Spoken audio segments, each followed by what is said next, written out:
by order of the Peaky Blinders. Anyway, we're Peaky Blinders. We're not scared of coppers. That's right. If they come for us, we'll cut them a smile each. My word to who? To a Peaky Blinder? Arthur Shelby of the Peaky Blinders.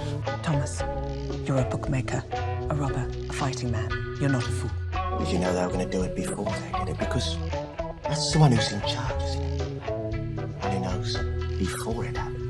I know what I know. If you don't know, then you don't fucking know, do you? This is PBP, a Peaky Blinders podcast. I'm Jamie G. Esquire, the 5th MD, Master of Surgical Arts. And I'm here with my co-host, Magnum Mills, to break down the epic fucking series finale of Peaky Blinders. Mills, let's cut to the chase here as fast as possible so we can start talking about this finale. Holy shit. And that's not a suggestion. It's by order of PBP, a Peaky Blinders podcast. I mean, I'm kind of, a little bit disappointed that the Birmingham Urban District Council is out of place so quickly, but we enjoyed that. And I do have to say, I am most definitely not used to wearing a pocket watch. I still think the wristwatch is more efficient, but the pocket watch does look pretty cool. And I'm Magnum Mills. He said he's Jamie G. We're ready to talk about this finale, the final episode of season 6 of Peaky Blinders. This is episode 6 of season 6, entitled Lock and Key, originally aired April 3rd, 2022 on BBC One, again directed by Anthony Byrne. He's directed all 6 episodes of season 6, and he directed all 6 episodes of season 5.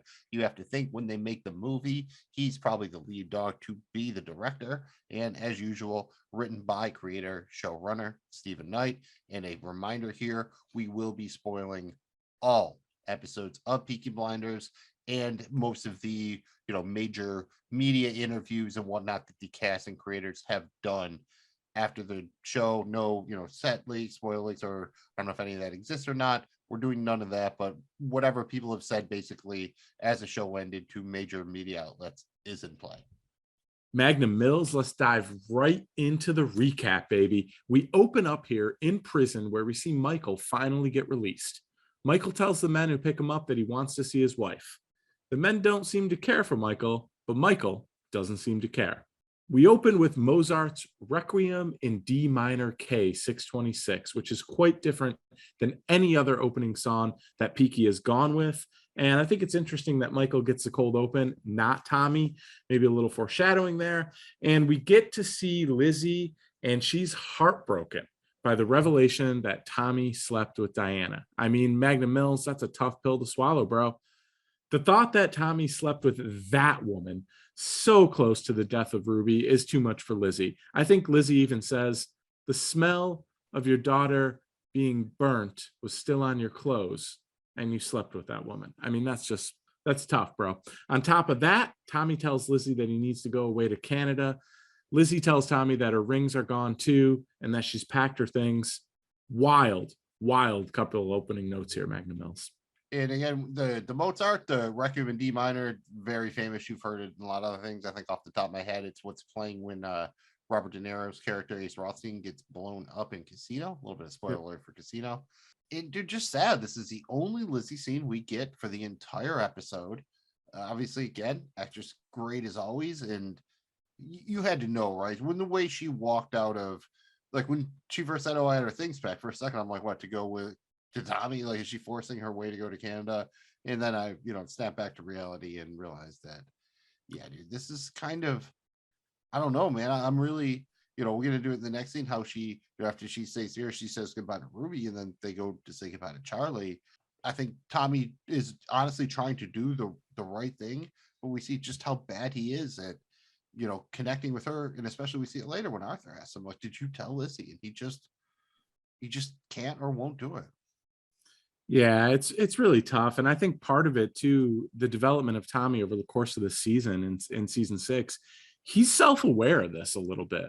Like, he's self-aware of the burden he's putting on Lizzie, but knowing's only half of it. You got to do something about it. And he still hasn't figured out a way to do anything about it. Tommy, like, trying to like turn into a good man and a well-rounded man is like a slow, large moving boat out in the middle of the ocean with no engine. It's just slowly turning. And I think that's the thing here. So a sailboat. You're describing a sailboat.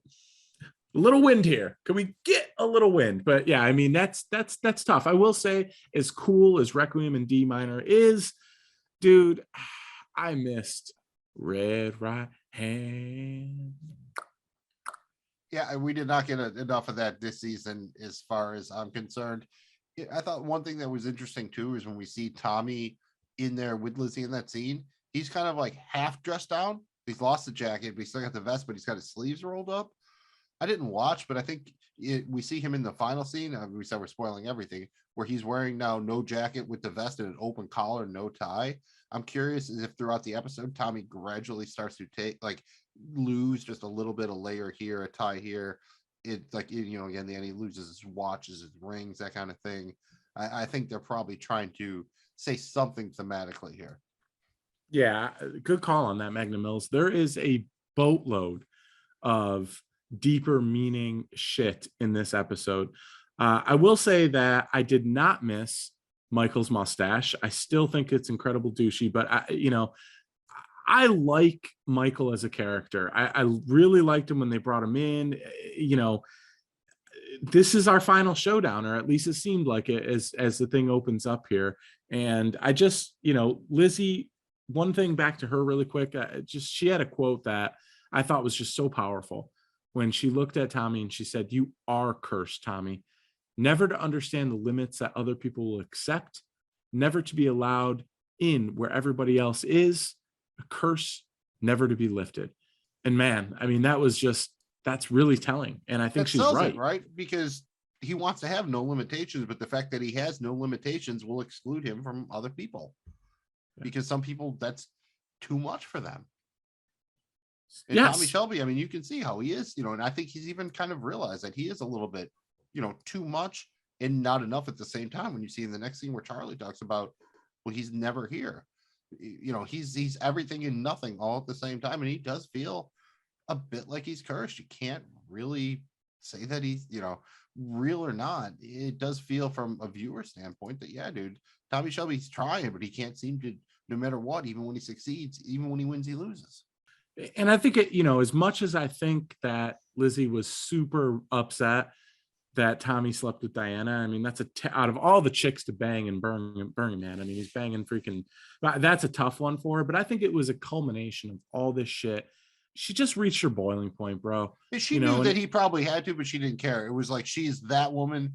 She said something like, she is like basically the combination of every horrible person we've ever dealt with or whatever, built all of their enemies. It was just basically like literally anybody but her kind of deal. Just he drove it as the nail as deep as it could. In looking at that, it probably wouldn't have mattered. Even if he had told her before the fact, she still probably would have wound up where we are here. And after that scene, we go to the stables. First, Tommy's alone. Lizzie's still off saying goodbye to Ruby. And Charlie's in the stables. Tommy tells him that he has to go away for a bit. Charlie says that Mom has already told him that she's leaving and why. Lizzie enters and Charlie asks to go with her. He says that he'd rather be with her wherever it is, and while that she's not his real mom, she's more of a mom to him than Tommy is a father, as he was never around. This cuts Tommy to the bone, and he immediately agrees to let Charlie go with Lizzie and offers to give them a place to live. As they leave, Charlie asks Tommy, where will he go? And in typical Tommy Shelby fashion, he doesn't answer. He just walks away. I mean, that's tough, bro. Like, I couldn't imagine telling my kid, like, just not answering that question to my kid. This was a tough scene. And as great as this episode was, there was a bunch of these tough kind of emotional scenes. And I thought they did a great job kind of highlighting them. This thing with Charlie's been building a little bit. You remember earlier in the season, after Ruby dies, Charlie can't sleep. He's seeing Ruby every time he closes his eyes. And Tommy has no time to mourn with his son. None. Get back to bed, go to bed, get out of here, move. Like, he has no time. He's trying to go downstairs and do this dinner. He is on a one-track mind. He has enough time to get done what he needs to get done, and that's it. and he has to sacrifice being a father. And I think it really caught up to him here. And that's a sting, bro. Hearing your son say that. Oh, dude, that had to just, because he knows it's true. That's the worst, that's the hardest thing that'll do more than any insult or whatever. The truth is that, the knife that cuts the deepest. Yeah. In just him saying, like, you're not my mom, but you're more my mom than he's my dad. Just, ooh, and, and Tommy, like, I think he's trying to tell when he says the thing at the end when he's trying to give him the horse, and it's Ruby's horse, and he's talking. He says, after a while, he'll listen to you. He'll forget about Ruby. That's how horses are. But he doesn't mean horses. He means Charlie. That Charlie will forget about him. And it's just, it's so tough to see. Obviously, what Tommy's grappling with, but again, as a viewer, it just kind of breaks you here. Yeah, it's sad, bro, because as bad of a person as Tommy is, you still love him, you still root for him, he's still the fan favorite. I mean, he's Tommy fucking Shelby. Oh, and he does the right thing too, because this means he believes what he's saying. He's not just spewing some shit. He believes he is bad, so he doesn't hesitate to send Charlie with Lizzie because he thinks that's what's best for him. Yeah. So you got to give him credit for that. He does, yeah, believe what he's saying. He's genuinely trying to be that better man. Absolutely is. And he found a nice place, Lizzie, and I'll set you right up. I mean, he's, it's just great dialogue between them. It was just raw with emotion here, and it came through, and I thought it was great. I wonder if it's a specific place, because he made it seem, speaking of that, like I've got a great place in mind, like with a horse stable. So I'm wondering if he's got another little estate or little manor or something they can send them to. Yeah, where we probably wouldn't know as Americans, but there's a chance like it could be something, and people over there would be like, oh, it's very relevant or whatever. So, just the way he said it just seemed like there was a little bit more behind it. Yeah.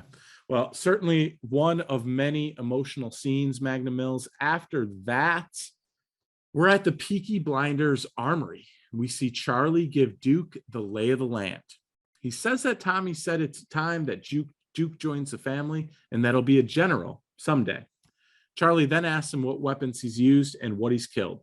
Duke says that he's used various weapons and eventually admits that he's already killed a man. He killed an orderly that refused to admit his dying mother to a hospital because she was a gypsy with no insurance. Charlie says that that's one more thing that they need to know about him. And is that, can he keep a secret? One thing I really liked about this is when Charlie was kind of vetting him out a little bit here. And first of all, I love Uncle Charlie. Give me more Uncle Charlie. But when Charlie was vetting him out a little bit here, he just kind of, Duke answers a question and he just kind of says to himself, Tommy's always right. Tommy's always right. And I thought that was pretty cool. And how about, dude, Duke's on the come up a little bit here. Duke went from like not being comfortable around seeing a dude be murdered, wanting to leave, to agree to stay down at the docks, to now like full blown in the familia here. Yeah, dude. no, Like, he actually said like thing. it wasn't the blood. He left because he didn't think it was fair or whatever. I think basically he thought they were torturing the dude or whatever. Although obviously they should not have fucked with the ref. They should have, fucked with Billy. So yeah, 100%. 100% the wrong guy there. But Charlie does have, Uncle Charlie gets a good quote here when he says, when men come to us with bad intentions, the family come together. Tommy says, it's time you join the family. Yeah, I thought that was great. And, you see a little bit of foreshadowing here, Magnum Mills. And again, we're spoiling the shit out of this. He says there's one more thing that they need to know about him, Charlie talking to Duke, and that's, can he keep a secret? And then at the end, okay, when Tommy's got his whole family gathered out in the tribal land, like out on the land, outside with all the wagons, gypsy shit, right? He goes up to Duke at the end and he whispers a fucking secret. And even if you're like me, okay, and you watch the show with closed caption, it just says whispers secret. So there's no, you don't know what he said. And I thought that was kind of cool here, looking back on it after you get through that scene. You're like, shit, can he keep a secret? Because Tommy just told him one. Yeah, and that's something we'll talk about when we have our kind of, predictions joint for the upcoming media, movie, spinoff, whatever it be.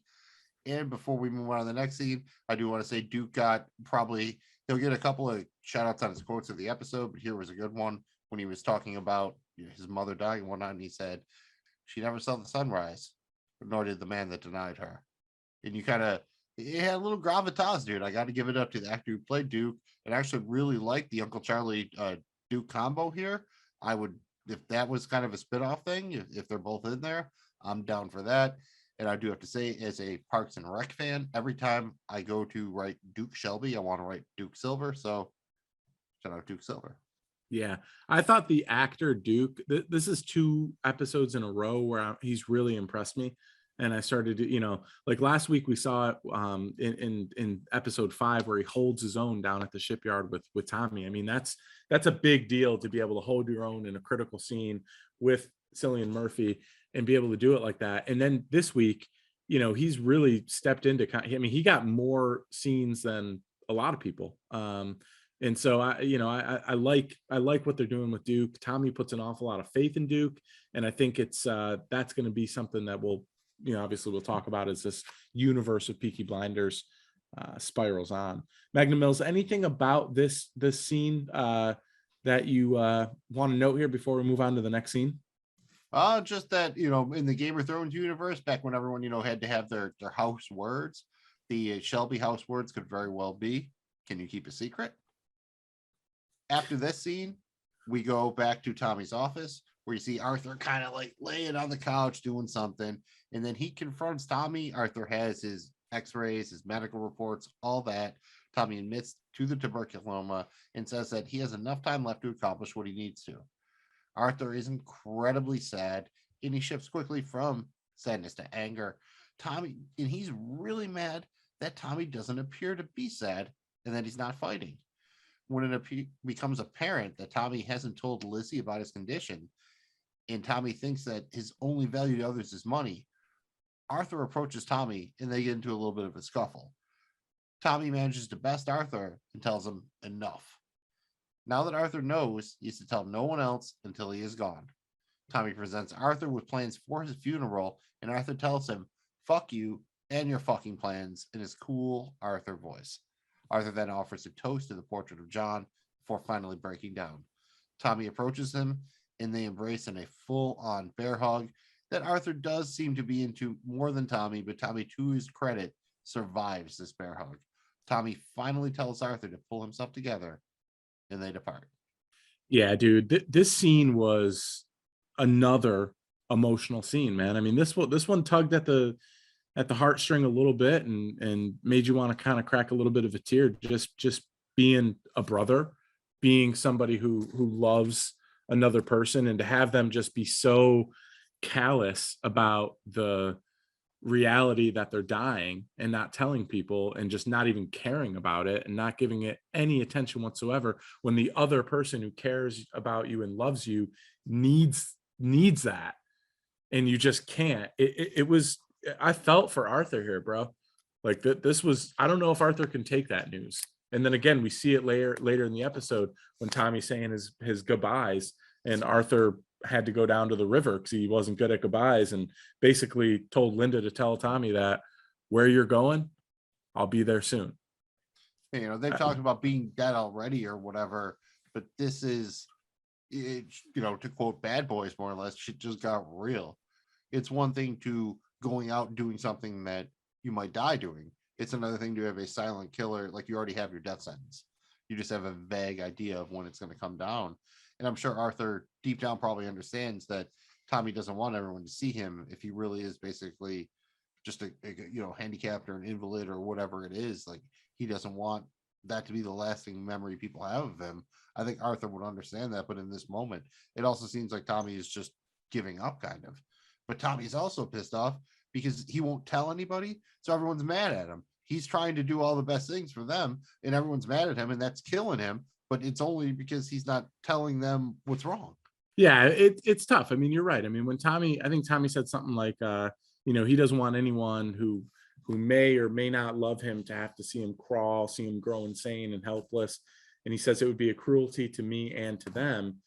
And I guess I can understand that, man. Like, if it's you and you know that this is what's going to happen as you deteriorate and die, do you want to be surrounded by family and loved ones? But for Tommy Shelby, he doesn't want anyone to ever see him at that weak of a point.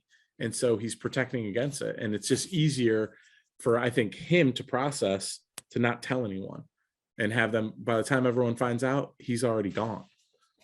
And we see he's true to his word. That's what he does. He takes the wagon, goes out in the middle of nowhere, and gets ready to do the deed. And we do see here, the thing with the money, he gives Arthur a quote, and that will be my legacy. Instead of me, there will be money. Because for most of the people who are close to me, that is what I am. Fucking money. That is my agency. And at this point, we've kind of seen that's, even though he's sworn off gold or whatever, money's what gets the job done. Even to get Linda back with Arthur or whatever. It's just money, money, money, money. So is it really a surprise that he thinks that money is his agency? No. And, it's also one of those things where it's not uncommon for somebody in the position of Tommy, who takes care of everyone else in his family, to feel that way. And, this is a guy that also hasn't processed this at all. I mean, it's not like Tommy's been to see, a therapist for a few months processing the fact that he's going to fucking die in 18 months. Right. I mean, he hasn't worked through any of those emotions about anything. And, it's not unnecessarily surprising that he's kind of going to this crutch of, that's his agency, his money. I mean, again, powerful scene, dude, between the two of them. What was probably even more profound here for me was you had Arthur, okay, Arthur Shelby. He was the one that was acting rational about this. Is you've told Lizzie, right? Tell me you've told Lizzie. You haven't fucking told. He couldn't believe that Tommy hadn't told Lizzie, and Tommy wouldn't even answer the question, just completely focused on business, moving on, not saying it, not even addressing the fact that Arthur asked him the question. I mean, that's a big deal, dude. When Arthur's the one giving you moral advice, dude, it's time to check yourself, because you may have riggedy wrecked yourself. Yeah, I was going to say, before you wreck yourself. And one thing I liked here, and it did feel like something you would see in a series finale, when Arthur gave the toast to John's portrait there, and you get kind of the little zoom back or whatever, that felt definitely like something you would see in the series finale of a show like this, where they want to acknowledge the past. I did enjoy that. And I also want to say that I was, a little bit joking during the recap, but seriously, dude, Arthur's hug, I don't know if I'd survive that, dude. Dude, he, you reminded me of Tommy Callahan in Tommy Boy, if you ever see it, with Chris Farley, when he's like, brothers don't shake hands, brothers hug. And Rob Lowe barely to this day, barely survived that. Yeah, dude, that's a hug right there. That Arthur, yeah, man. And I loved it, because that shit was real. That was how a brother who loves another brother and knows that he's going to die hugs. That's what it is. And I thought it was really cool, because there was a point there where I wonder how many times they had to shoot that, because Tommy had to catch his balance and take 2 steps back, and when somebody's hugging you and you're almost worried you're gonna fall over, and you got to reground yourself and base your core and size up to it. Tommy had to do that twice, and Arthur just kept digging into that hug, bro. And he wouldn't have ended it if Tommy didn't eventually kind of end it. They'd still be hugging, dude. And you gotta love that about Arthur. Arthur loves his fucking family, dude. And I love that about Arthur. Brother's hug. That's how Arthur does business. And I do want to say, this is the really evil part of me, but was this more granted, I'm sure Arthur would be very, very sad if Tommy died. But was really what he was really worried about was the fact that he was going to be left alone with just Finn as the only other Shelby brother with him. And he's just like, dude, Tommy, you can't do this to me, man. First John, then you. It's just going to be me and Finn. Do you understand? I'd rather die than be left here with Finn. Is that maybe what was going on here? I mean, can you blame the guy? It might be. I mean, given how this episode plays out, is it really impossible? It really wasn't. And that is the perfect segue into our next scene here. Before we go there, though, Magnum Mills, this was just, a great scene between Tommy and Arthur. I loved the fact that they had Arthur, who's just beside himself here, go up to the portrait of John and toast him, and then break down. And that's what caused Tommy to actually stop and feel something. as he watched his brother that he cares about so much hurt.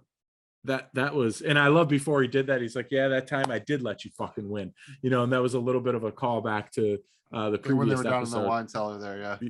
Yep, when Tommy takes his first drink. But man, I mean, just a great scene, Magnum Mills. But in speaking of Finn, the other Shelby brother, they did not forget about Finn this week. But then in the end, they kind of said, fuck you, Finn. But we'll get to that. Magnum Mills, from there, we go back to the garrison. And Tommy and Arthur wait in the booth as Finn and Billy approach.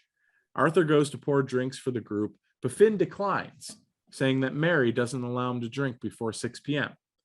Charlie and Duke enter, and Charlie tells Tommy that his son feels okay about it. Most of the male members of the Shelby clan gather around for a meeting. Tommy says that he called the men here that he can trust, and he lays out details for the opium shipment.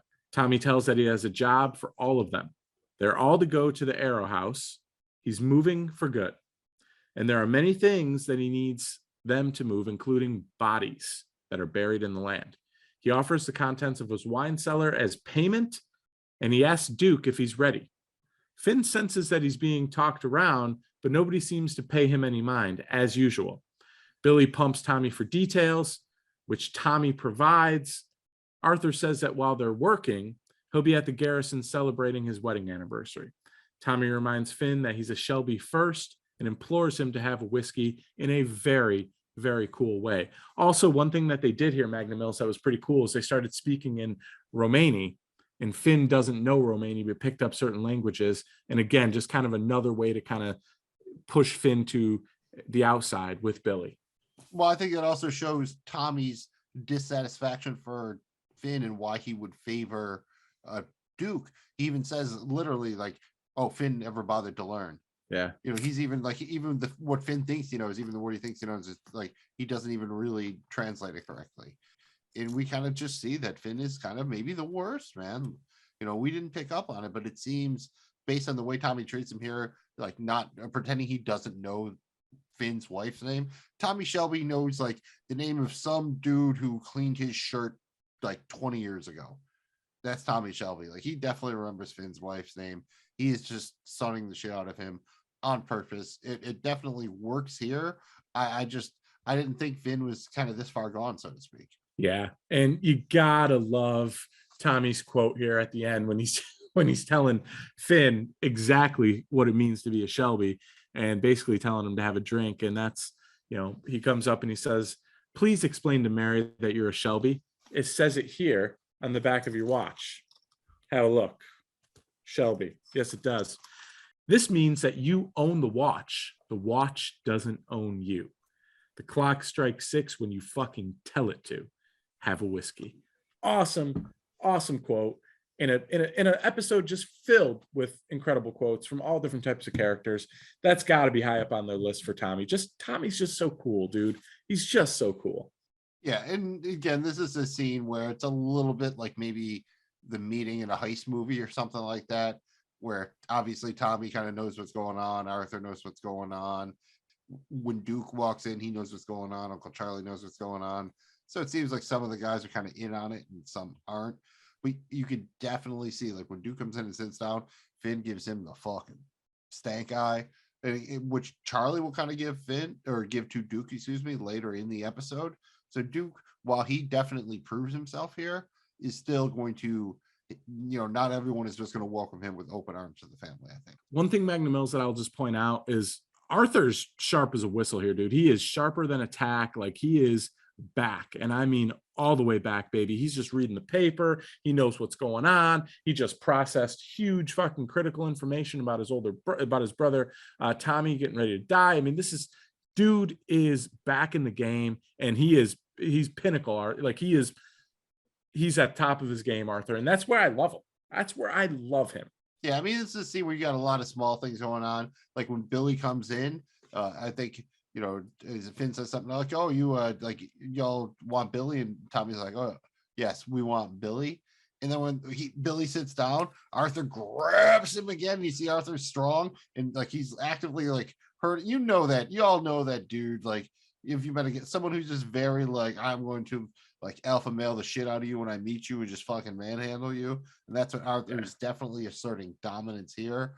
But it works because we saw him do it in the last episode. And it makes sense not only for how they would treat Billy, but to show that Arthur has regained kind of his former strength and standing. And Tommy says here that Johnny Dogs is already off in Canada. It maybe that's not something he should have said in front of Billy, knowing he's a rat. I didn't like that, but I think it was for the audience so that we understand later when the switcheroo happens that it didn't come out of nowhere. So I think from a writing standpoint, it's a little awkward because I don't think Tommy would have ever actually said that in front of a rat. But on the other hand, as a viewer, you kind of need to know other, so it didn't seem like Tommy survives later because of magic or something. Yeah, he did. I did think it was cool though how Tommy did a great job baiting Billy and then kind of answering his questions. Billy was asking really specific questions. What day will it be? He might as well have asked, like, do you have any coordinates or something? It was very obvious what was going on, but Tommy played him well. He did. And then I like the way he looked. I like that look that Tommy gave him. Billy started off by being pretty respectful. Thanks for inviting me, Mr. Shelby. And then later on, he calls him Tom. Tom, he calls him. And Tommy just looks at him. And then he goes, Mr. Shelby, and that was kind of a cool moment there too. If you nasty, baby, if you nasty.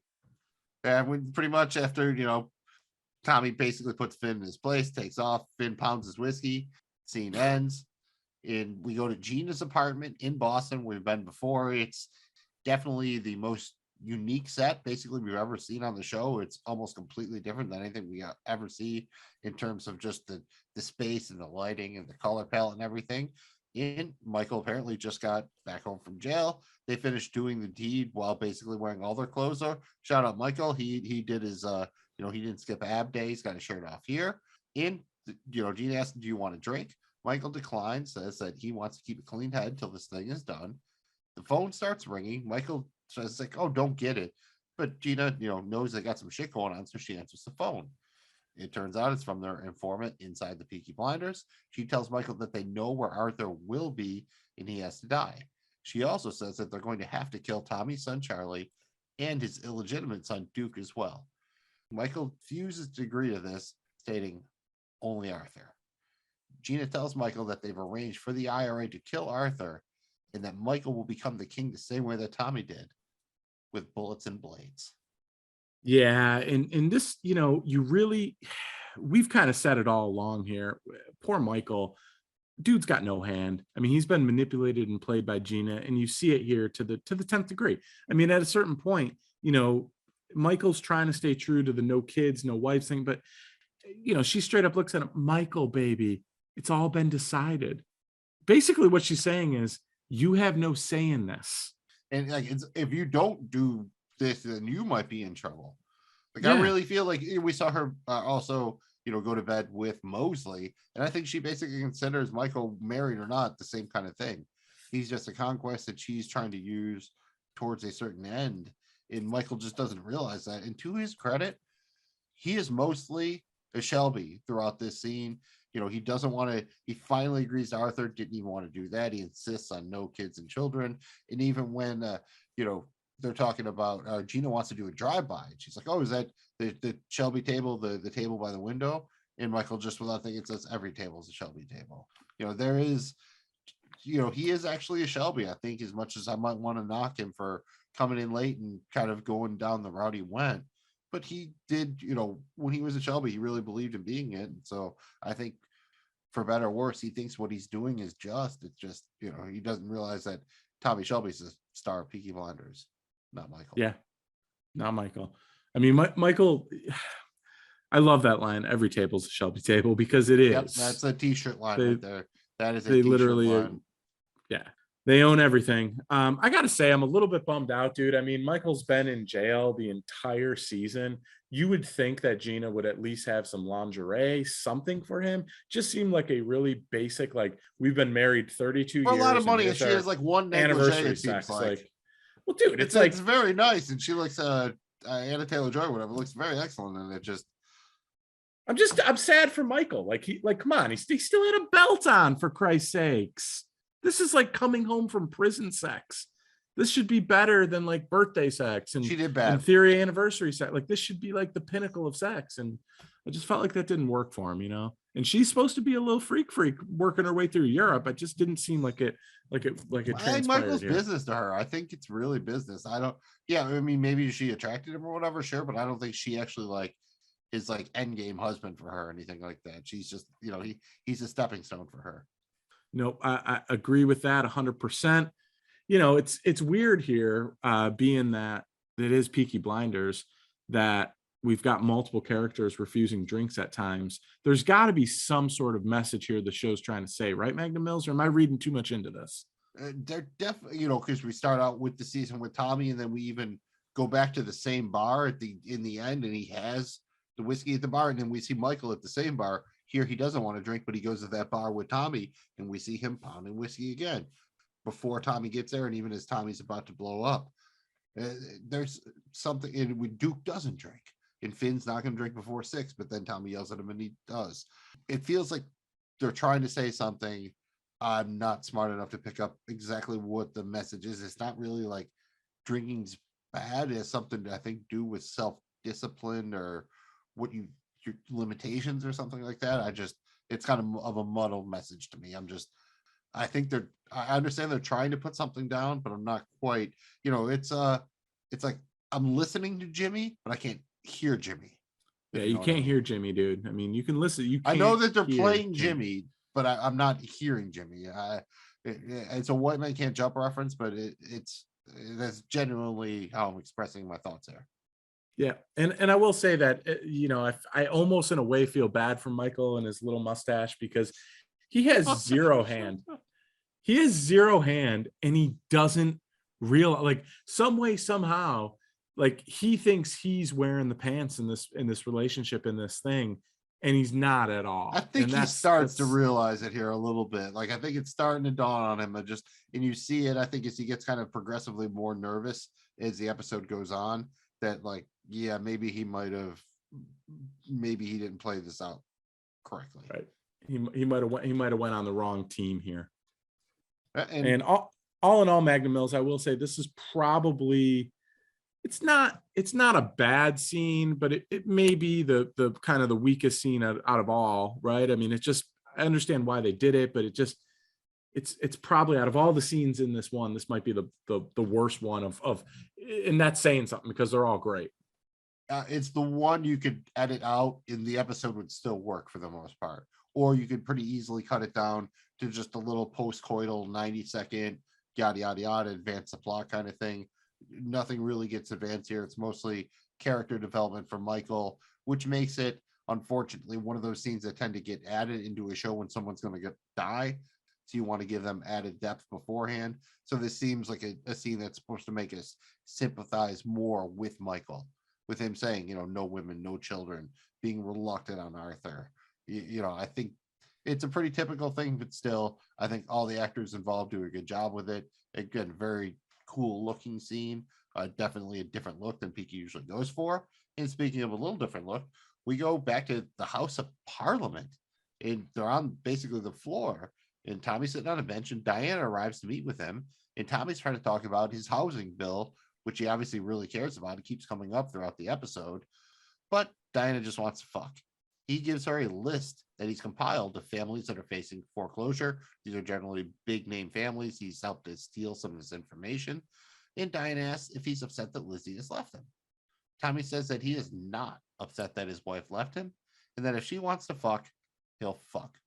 As Diana comes over to him, Mosley shows up to offer Tommy an invitation to their wedding. They will be getting married in Berlin with Hitler in attendance. Tommy declines, stating that he will be in Canada on business. Before leaving, Mosley tells Tommy that after their wedding, if he so much as looks in Diana's direction, he will have him killed. A lot happened in this scene. I absolutely love this scene. Again, taking place in the House of Parliament. Tommy's there late. We get Diana coming in, and boy, right off the bat, she's like, sorry, Mosley was out. He asked me to fill in his place. And then she's like, that's a lie. I told Mosley not to come and that I would fill in for his place. You see how just manipulative and See, I don't even know if she talked to Mosley though. As we get into this scene, I'm pretty sure that Mosley was following her because she was walking over to fuck when Mosley walked in.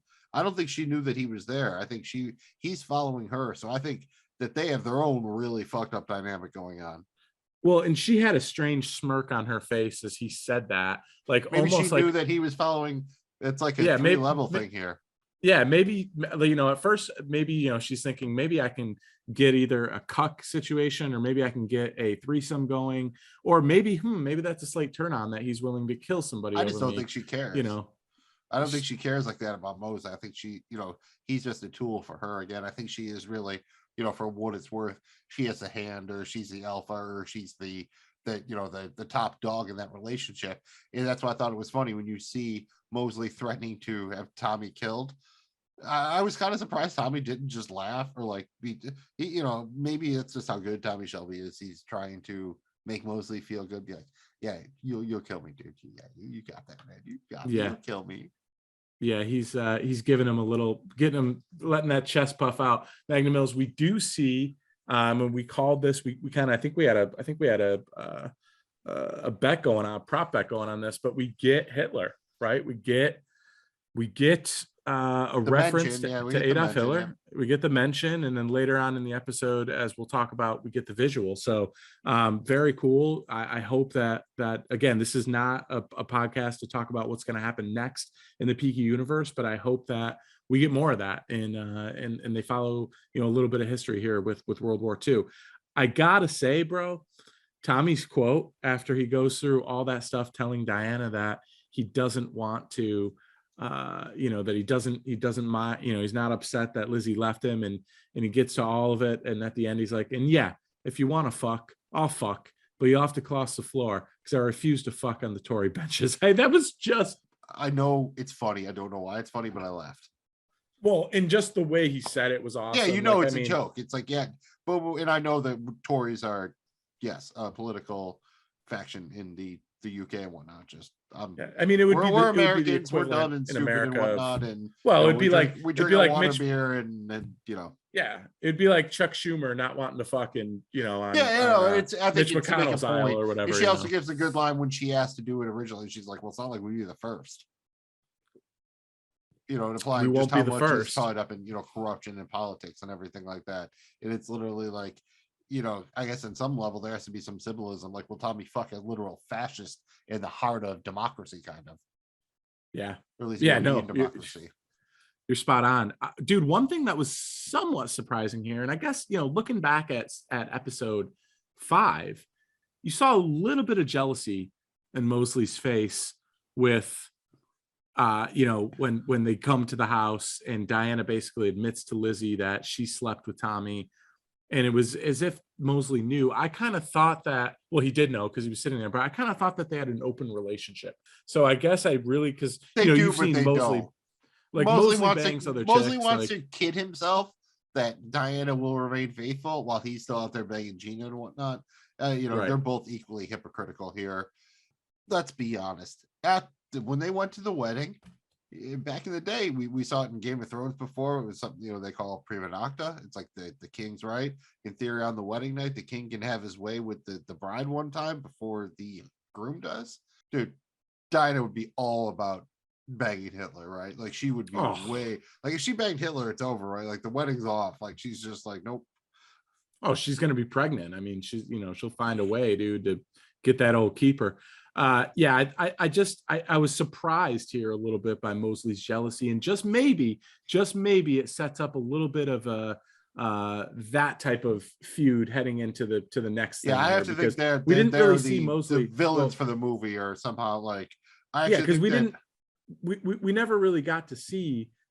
We ended season 5 with Tommy trying to kill Mosley and failing, and then season 6 rolls around and they're like on the same team but not, and it's weird, but like they hate each other but they need each other, and it's like this thing, but they're not necessarily plotting against each other, enemies right now like they were in the previous season. So you wonder if that's going to come back a little bit in the next by the end. They're definitely in the movie. Yes, they will be against each other.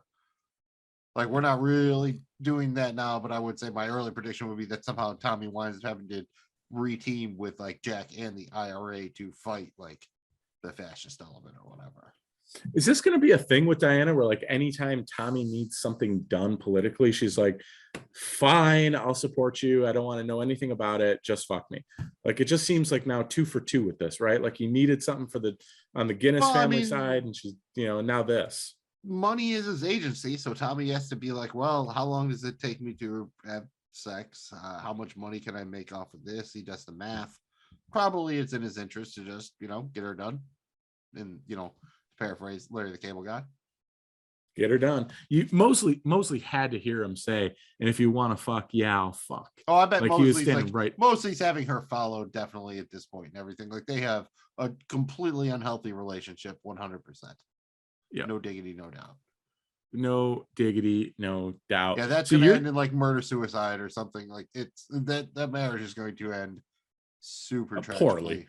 Poorly. So you're kind of the camp in here and of the thought process that she did not know Mosley was going to show up, or did she? And she's trying to pin him against each other. When he did, she didn't care. Yeah. Like, if he had walked in on them banging, she'd have finished. That would have almost been more fun. She'd be like, darling, can you wait a couple minutes? Yeah, I'm totally, almost right? there. Think about what she said. She would have no qualms about that. She's getting her rocks off. Yeah. Wow. She is literally the worst. I enjoyed this scene, and I think again it propped up some further stuff down the line here, which I think they needed to do kind of to get us excited about the future here of the Peaky world.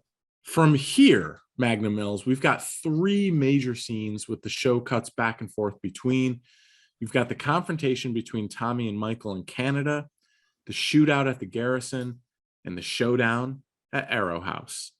To make it easier, we're going to discuss each of these 3 scenes as a whole instead of jumping back and forth between them. Let's start off Magnum Mills with Tommy and Michael. On McKellen Island, we see that Michael and his crew are preparing for Tommy's arrival.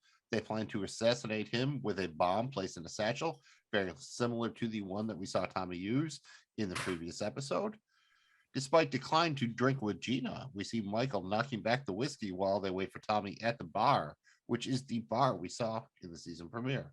As Tommy's plane approaches, the plane navigates through a raging storm, and Tommy has flashbacks, most notably of Polly. Despite the storm, Tommy manages to arrive safely, just like Michael knew that he would.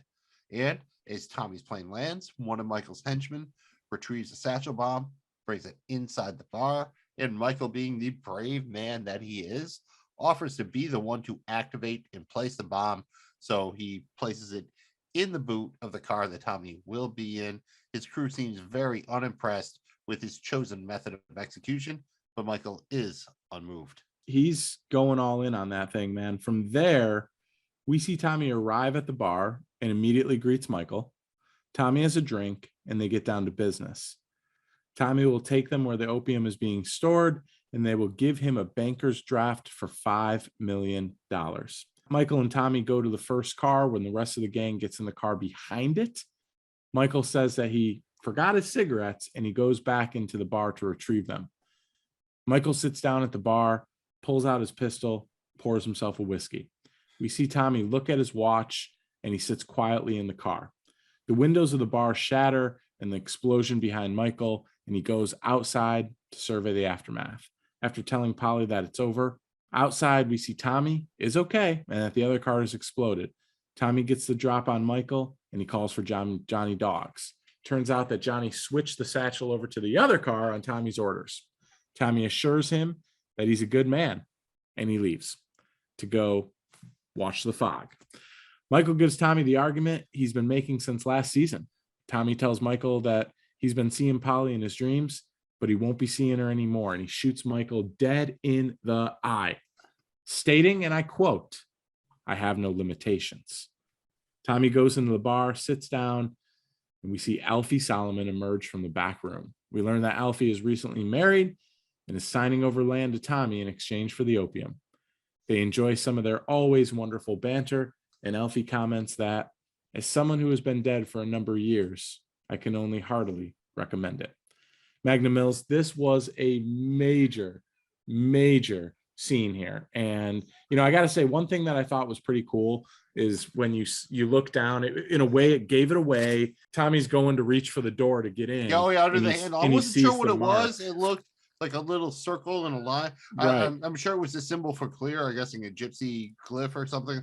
But because we see that when Michael gets in earlier, I'm pretty sure it's the same car. We see it's dirty, but there's no thing. And then we see when Tommy gets in, he looks at it quickly, the camera, and he wipes it off. That's very deliberate. So I'm assuming that's a sign that Johnny Dogs put on the car. So, Tommy knew that was the one to get in. If that had not been there, I'm assuming he would have found some excuse to either get in the other car or not get in the car. Yeah. No, I thought that was really cool.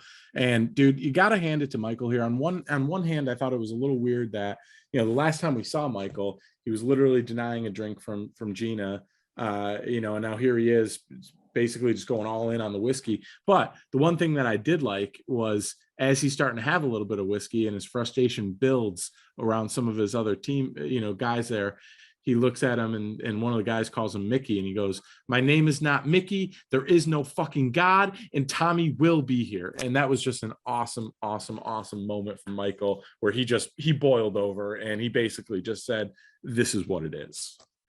And we actually see later on that Michael, after he thinks it's done, says, basically to Polly, like, it's over, it's done. And thanks God, even though he said earlier he didn't believe in him. You have to say that Michael is just all over the place right now. I think is really, the main thing. I think he's just mad. He's just a young, angry person who suffered a loss, and a lot like Tommy, he just didn't deal with it. And I think, maybe late in the game here, he's starting to realize that maybe it wasn't all Tommy Shelby, given that, when he has a chance to pitch for his life, he can only offer the same shit he's just said over and over again. That it's time, and Tommy's not right, but he's not wrong either. Other people did make their own choices. Just being in the orbit of Tommy Shelby, like increasing odds that you die, probably, but it also increases the odds that you increase your status in life quite a bit more too. So I think when you sign up for the ride, you're accepting that risk. No, you're spot on there. And I do think though that Michael's not necessarily totally wrong either. I mean, when he tells Tommy, "We can't escape you. Your lethal hand is always on our shoulders." I mean, there's not one person that in Tommy's world that Tommy doesn't have an opinion on what they do or when, so I to a certain point. See, we didn't hear it, but that would have been a good spot for the red right hand, because Tommy does shoot him with the right hand and the hand on the shoulder. It does allude to if there was no other place they could put it, just tuck it under the scene. They paid for it enough. I'm pretty sure, Nick Haven, the bad seats, if they've got they wouldn't have minded a little bit here. That would have been nice to get it, and I think that would have been a good spot for it. Absolutely, it would have. Dude, I do think that it's remarkable. This scene is so epic. You basically have the scene between Michael and Tommy, which has been the showdown that we've all been thinking about. Let's finish off Michael before we move on to Alfie. Then we move on to Alfie. I mean, there's just crazy two parts here. I mean, so what'd you think about the death scene? I mean, I really liked how Tommy. You thought they were both going to survive, if I remember correctly, to the movie, and I thought one of them would die. So I think bully me for that. But I also definitely read reports where, or not even reports, but just in media where like Stephen Knight was like the movie was supposed to be with Arthur and Tommy. So I always assumed he would live somehow. And that's why, spoiler alert, I'll feel kind of stupid that I didn't predict that maybe he wasn't really sick. We tried to come up with ways he would like get cured, or maybe it wasn't as bad as we like. Never once did it occur to me like, oh, maybe he's just getting conned. So bully to the show for that. We'll get to it, but bully to the show for pulling that off. Yeah, that was cool. That thought never crossed my mind, and we literally have a podcast on the show. And I didn't... Johnny Dog scene before we go with the whole thing where he kind of realizes like he didn't understand. Like I guess he maybe understood like he was saving Tommy by moving the bomb, but I don't think he understood that he might kill, I think 4 or 5 other guys maybe. So that's why when he comes up, he's kind of horrified. He's like, "Tom, tell me I did a good thing or whatever." And Tommy sends him off on his way, like assuring him that, "John, you're a good person," which he wouldn't have done it if he would have known. I think that he wouldn't have like let Tommy die, but he wouldn't put the bomb in their car either. You know what I mean? He would Yeah. have just taken the bomb out of Tommy's car and disposed of it, so nobody died, instead of killing the other people when he didn't have to. But still gritty. And then when he says, "I'm just gonna go," he sees Tommy with the gun to Michael, and he's just like, "I'm gonna go over here and watch the fog. I'm Yeah, gonna use go that. look at the fog. That's gonna be Tom. the new Irish exit. Like, I'm gonna be right back. I'm gonna go look at the fog." Yeah, no, Johnny Dogs is look, Again, man, this he's is top-notch episode for all of the kind of secondary Peaky level guys. I almost all of them get chances to shine here. The women are probably the ones who get shortchanged, but a lot of the guys, your Uncle Charlie's, your Curly's, your Jeremiah's, like, we get everybody here, and it's been a minute since that's happened. yeah, and Johnny Jogs is your day one. We all love, we great he's- name, but we also we love, and Johnny Dogs and Curly. I'm there for you on the Three Stooges reboot.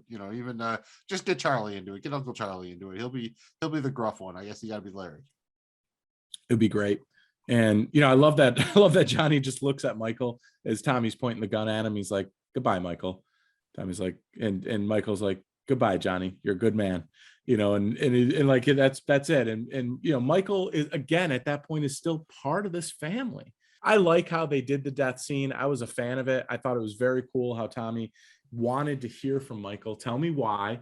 And then how he shot him was just great. Polly was half of me. She still visits me in my dreams. She'll visit me no more. Boom. And just pulls the trigger. And and then right in the eye. Really, really, really cool. I'm happy with that. Well, then he drops for probably Michael. the tagline for the season. I have no limitations.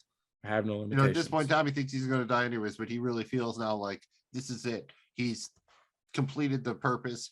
He's tethered all what's left. Everyone who needs to know knows. Everyone who doesn't is gone anyways. He's on his own. He's free rolling it from here, kind of, which I think leads to the scene we get next with Alfie in the bar. And I mean, you want to quote this, you could go all day, but I thought one of the best ones was, when Alfie, first off, he talks about like, oh, he comes out, we kind of know, you hear his voice. And they did allude to it earlier when Michael and his gang were sitting around. The barkeep tells them that they had one guest, but the rest of the rooms were free.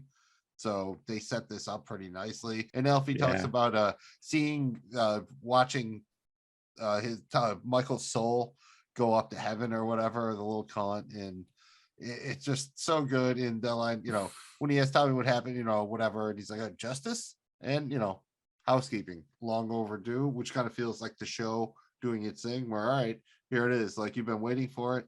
Here's Alfie Solomons. We're gonna have a fun scene, and we're gonna kind of mash out the whole Boston thing. Yes, and I get that we only got Alfie a couple times here, and that's fine. Real quick, but before more you Alfie going, the better. Just before I forget, so would this be Bean City mashing instead of Brick City mashing?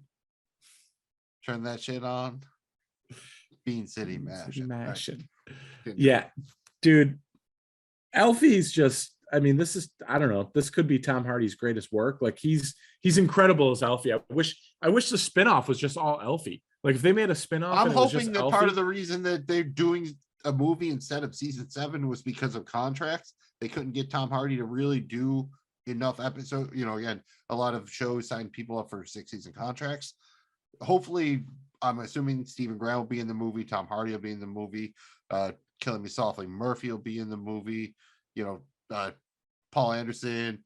Oh, see, I feel bad. I know all the guys, but I don't know the actress' name who plays Ada. Everybody. I want everybody to be in the movie. No, I do too. Yeah, you said it though. I mean, talk about good dialogue in this scene. I mean, this is right up there with the best of Quentin Tarantino dialogue. Like, this was fucking awesome dialogue between Tommy and Alfie, and at the same time, it was hilarious. It was like really impactful, and it was also like meaning of life, deep meaning type shit, all wrapped up into one. I mean, this is as good as it gets for Tommy and Alfie, in my opinion. I like it much better than when they should never be enemies. Like, it should always be this. Yeah, and Tom Hardy might pick up a nomination here for this one for best guest actor. Very good. And obviously Tommy is good as ever.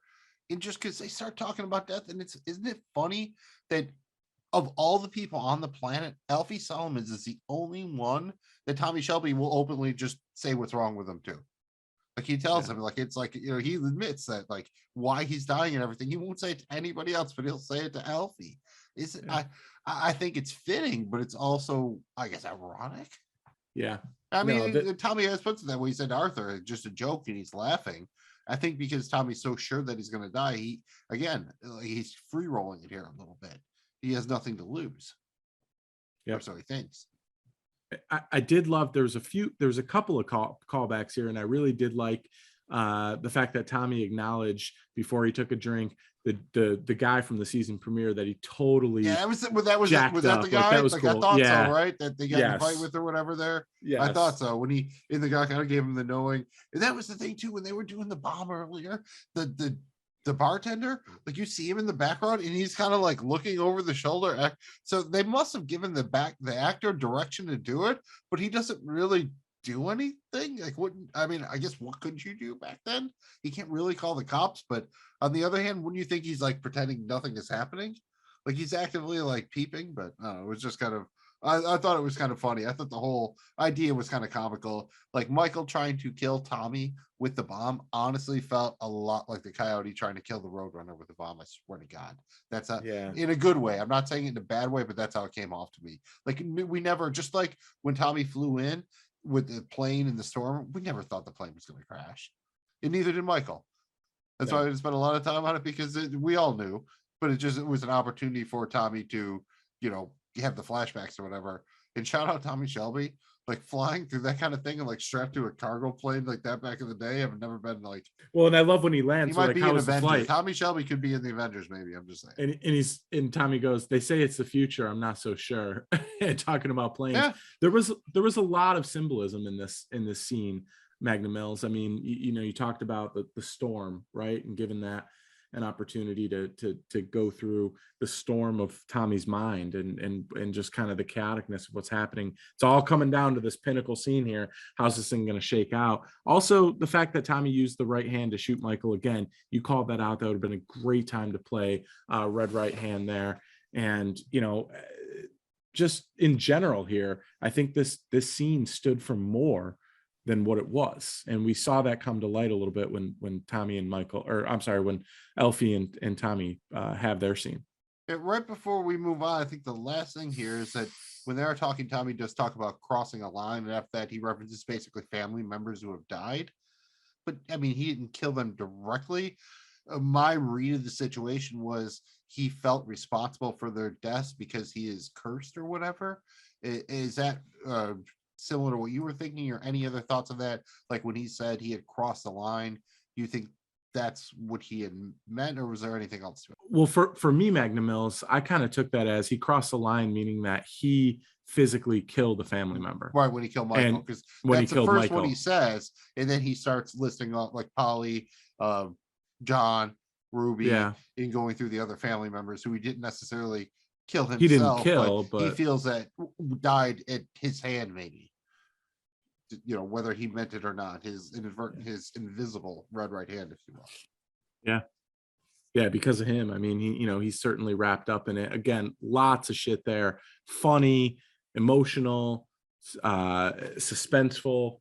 Great scene. And what else is really great? We get full on Arthur here. Like we get Arthur is back, and we're going to do all about Arthur at the end of this. But next we go to what we're calling the shootout at the garrison here. We heard at the meeting, Arthur was going to be having an anniversary dinner at the garrison, and that's where Billy would give him the information he was. And we see Arthur go into the garrison. He confirms that Jeremiah is nearby. Arthur sits down at the bar, finishes his drink, stares into the mirror behind the bar. As far as we can tell, he's alone in the garrison. He takes his glass and a bottle of whiskey, goes into the back room. He goes into the back room and shuts the door behind him. We see Captain Swing of the IRA arrive at the garrison in a little bit of a panel van. 3 henchmen hop out with her. They're going to take Arthur out. We see Arthur finish his drink, checks his watch. The phone begins to ring in the bar, and the IRA enters the garrison. One of the men picks up the phone, leaves it off the hook. The henchman opens the door to the back room, and he's surprised to see that it's Charlie Strong sitting there, not Arthur. And he turns around, and Arthur has Captain Swing at gunpoint, gun to her head. They do a little switcherooski. Arthur makes the henchman empty his gun, and they go outside as Arthur doesn't want to spoil his pub. The third IRA henchman has actually set himself up as a sniper in a sniper's nest, takes a shot at him, doesn't get anybody, but they all scatter. We get a really cool cat and mouse scene on the cobblestone street, under the bridge. The train's going, you're getting sparks, you're seeing light reflected as blood, or is it blood? We get one henchman taken out, and then Arthur yells, it's time for the chosen one to reveal himself. Jeremiah uses a machine gun to take out the sniper. The Peakies then don gas masks and use mustard gas to incapacitate Captain Swing and the remaining henchmen. Arthur lends Captain Swing his mask, allowing her to catch her breath. Arthur then tells her name was Elizabeth Gray, and she was my Aunt Polly. And he shoots her through the heart. When it's all over, Arthur asks Uncle Charlie to leave them because they're still in France. And we see the gun slowly slip out of Arthur's hand and fall to the ground below. Dude, this scene was the recap can't do it justice. The tension was so everything about the scene, as far as the way it was shot, in the sound design, everything about it, it's believable. It's a little over. Yeah, you got machine guns and snipers, but it honestly still works. The only thing I didn't quite understand is I honestly would have thought that they were just going to, why not just kill him in the garrison? I know Arthur said the thing about not spoiling the pub, but that's a little, I thought they were, maybe they knew they had somebody else, but surely there was a better way to smoke out the sniper. You know, it led to a great scene. I'm not really, it's kind of a nitpick more than a complaint, but it just, they couldn't, like, the garrison has a basement, right? They could have taken him down to the basement and killed him or something. They had to go out of that seemed a little excessive. I wish there was just a little bit more of a story-based explanation for why they had to go outside still. Yeah, I thought it was funny. I was like, I don't want to spoil me pub. I'm not, but yes, he could have just, it was great. They've killed a lot of people in the pub. So, I mean, it's kind of like, yeah. They did a good job. That's what I was kind of curious too, because remember, it was supposed to be a drive-by, right? But then the IRA, like, they come in the van and they show up, and they kind of creep in, and then no one's there, and they don't seem surprised. You know, it just seemed like maybe, again, a scene got cut or something like that. Just shouldn't they have been, like, really thrown off? Like, why was there a drive-by? And B, when no one was there, shouldn't they figured it was a trap? I mean, I guess maybe they did, but I don't know, they didn't seem overly surprised. Well, maybe they thought it was an intimate dinner between Arthur and his wife in the Shelby room or whatever. But dude, to your point, this scene was absolutely incredible visually. It's foggy as shit. It just looked like a foggy Werewolves of London type fucking thing with the cobblestone. I love the fact that you've got an electrical wire or something short-circuiting, causing there to be sudden bursts of light. And you see that with when Arthur gets shot or whatever happens, and there's blood, and you can see, like, dude, everything with this one was so great. And it was kind of like, they're sneaking around these big round pillars, and I just loved it. And in a call out to Jeremiah, because when Arthur first walks up to the garrison, there is a guy outside yelling scripture. And Arthur looks at him and says, Arthur asks if where's Jeremiah? Up in the heavens. And the guy says, up in heaven. And what's Arthur do? Gives him a bunch of money and taps him on his back and walks in. Really, really cool, because you kind of forget about Jeremiah a little bit because he's not in a lot of scenes. Again, to your point earlier, a lot of the secondary characters shined in this one, and I thought it was brilliant how the show used a lot of those characters when the going got tough, dude. The tough gets going, and they used them. And one thing I do want to point out here from the way that they staged this, that you had a pretty good sense of geography of what was going on. It reminded me a lot of a video game, or like even a movie. You've seen these kind of under and underpass kind of things where there's a couple of pillars. And I think despite the fact that it's a little bit of a dimly lit scene, they do a good job of explaining how the characters are moving, where they are in relation to each other. So it adds tension to the scene. I think it's not just kind of a bunch of like quick cuts in a dark alley where you can't really see. I think they do a really good job of showing you, where you are and how close this really is overall. Our heroes have we have the upper hand now, but it's only by a touch. Only by a touch, man. And dude, the end of this scene too. And I love how this show has dedicated so much time and effort to showing the damages of war. and how hard and terrible war is and what it does to soldiers. And the end of this scene where we don't really get any dialogue from the time they go out of the garrison until the very end, where Arthur actually takes his mask and gives it to Captain Swing to make sure that she's conscious and can hear what he has to say. her name was Elizabeth Gray. It was my Aunt Polly. But I love that I love the we're still in France. You know, like that was a big deal to me because, you know, Charlie, when he's Uncle Charlie, he's part of the family. Obviously, he's trusted, confidant, but he wasn't in France. Jeremiah and Arthur were, and they needed that minute. And you just see the guns kind of slowly slip out of his hands and fall to the ground. Just again, so symbolic, such a great scene. And it speaks to the tragedy of war.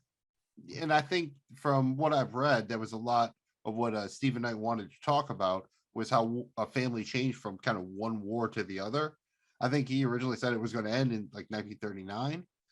And now he's talked about it going past World War II or whatever. But the idea was, again, like you said, exactly. How is a family change? How is a society and a person, or just how is every relationship changed by a horrible conflict like that? And right before we move on to the next thing, I do want to say, right after Arthur gave, you know, he said, "This is my Aunt Polly." Captain Swing tried to talk, and she started to say, "Vengeance is for the Lord." And Arthur said, "Not in small heath, it ain't."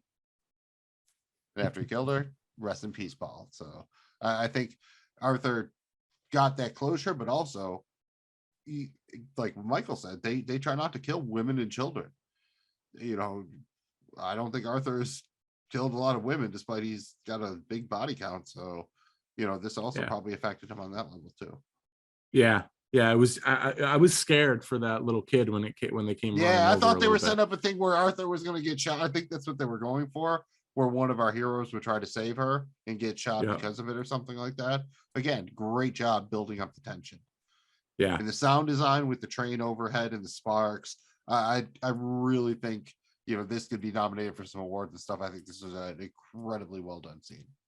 Yeah, no, you're spot on, bro. And again, a little bit of, you know, you said some, you could poke a little bit of hole here around the plot, like, well, why'd they go outside and stuff? But I'll tell you one thing, I'm glad they did. And that brings us to a time on the PBP, Peaky Blinders podcast, where we like to talk about all about Arthur. And that's right, we're talking Arthur, our guy. We should probably just kind of discuss a little bit here, bro. How great is it to have Arthur fully back, fully peaking, being that dude? I think the main issue here is a lot of people are going to say like, oh, this is Arthur we'd love, but he really wasn't there the whole season. But I think the problem is with a character like Arthur, he's a little bit like Polly Walnuts. You can't overuse him. And I think the show ran out of things to do with Arthur that weren't really repeating what they did before. So what they had to do was find a way to break the character down. And also it adds the bonus of creating more conflict for Tommy while they're doing it. Is it optimal? No, but this is the payoff. Yeah, we went through all that shit so we could get this. It is what it is. And for me, totally worth it. And I think, honestly, if you've watched a lot of these prestige type television shows, this is what the later seasons become. You either have to repeat yourself or kind of go into a more introspective character study, because that's what's left. You know, that's what the people who are still watching are there for. They're there for the characters or whatever. So it's never going to be as flashy. But the idea is, you know, you should have more shit to think about after you watch an episode. I think my only complaint with Arthur this season, and totally agree with everything you just said, Magnum Mills, but I think my only complaint here this season, and if there's one thing I look back on, Arthur went from being robbing an opium den of every single drug he could get, so hard off on the jump, face down, face down in a pond. Like, to all of a sudden just being back and like being like a stable functioning member of the Shelby clan. Like, how did that happen? Like, that's my biggest complaint here, is they spent so much time making him a junkie, chasing the goddamn dragon. And he even says it in this episode, the dragon's gone, you know, but it's like, how, dude? Like, you spent all that definitely effort Linda, making him a but dope yeah, addict. getting to the Linda point. there was no like going from being a dope head to like I just feel they like skipped some shit. They skipped some shit, and that's really my only beef with Arthur. He went from being face down in a puddle after just robbing an opium den to straight up back to normal Arthur. If it makes you feel better, my headcanon on that was like, that's my headcanon. I mean, just shit I invented to kind of make it the OCD part of me not be like, what happened, is that somebody found Arthur and they called the only guy they kind of knew, and that was Hayden Stagg. And Hayden Stagg kind of came down and found Arthur. It helped him, and that's why it got him better. And then that plays back into the scene where Tommy and Hayden Stagg meet, and Tommy's very respectful and thanks him for getting Arthur healthy. I don't think he would have known to call Hayden Stagg, but perhaps because, you know, he is a guy of note that people trust. Somebody found this dude and they recognize, oh shit, it's Arthur Shelby. He's got all these drugs. What do I do? So he just got in contact with the highest ranking person he knew, and that was Hayden Stagg. The show didn't do any work to make that happen. That's what I invented in my head. Well, I'm not mad that you invented it, Magnum Mills, and it works pretty good. I guess we'll go with that. But I think that, you know, overall with Arthur, that's I shouldn't have to take that kind of jump. There was shit missing there, I feel. Yes, but I will say this, dude. To your point earlier, they've done a lot with Arthur's character, and as much as we love Arthur being a coked out maniac, just doing whatever Arthur wants, beating people to death, banging chicks in weird positions, all sorts of crazy stuff that Arthur does, they took him to a different place. This was the first time we've seen Arthur in the past be really depressed, where he tried to hang himself and just down. We've never seen Arthur this weak, this thin, this frail. You know, you took this shout out Paul Henderson too, like great actor. Yeah, I mean, dude, the actor here is like his actual physical transformation as well as psychological. It's a great incredible. Portrayal. Yes, he is. And you can't have it like you turn into Ari Gold and Entourage if it's just the same thing over and over with various, you know, like the kind of thing that Family Guy, South Park, or everyone rips on. Like, you have to try to at least do something different. And Arthur was, again, when we started doing this, we love Arthur. We have a whole thing about Arthur because we love him. But again, you know, you can't, sometimes you don't know what you want to love. And I think the show made us love Arthur all over again. Yes, they did. And thank you for that. Arthur. Love you, buddy. From there, Magnum Mills, we got our big showdown at Arrow House. At Arrow House, most of the Peaky crew gathers as per Tommy's instructions.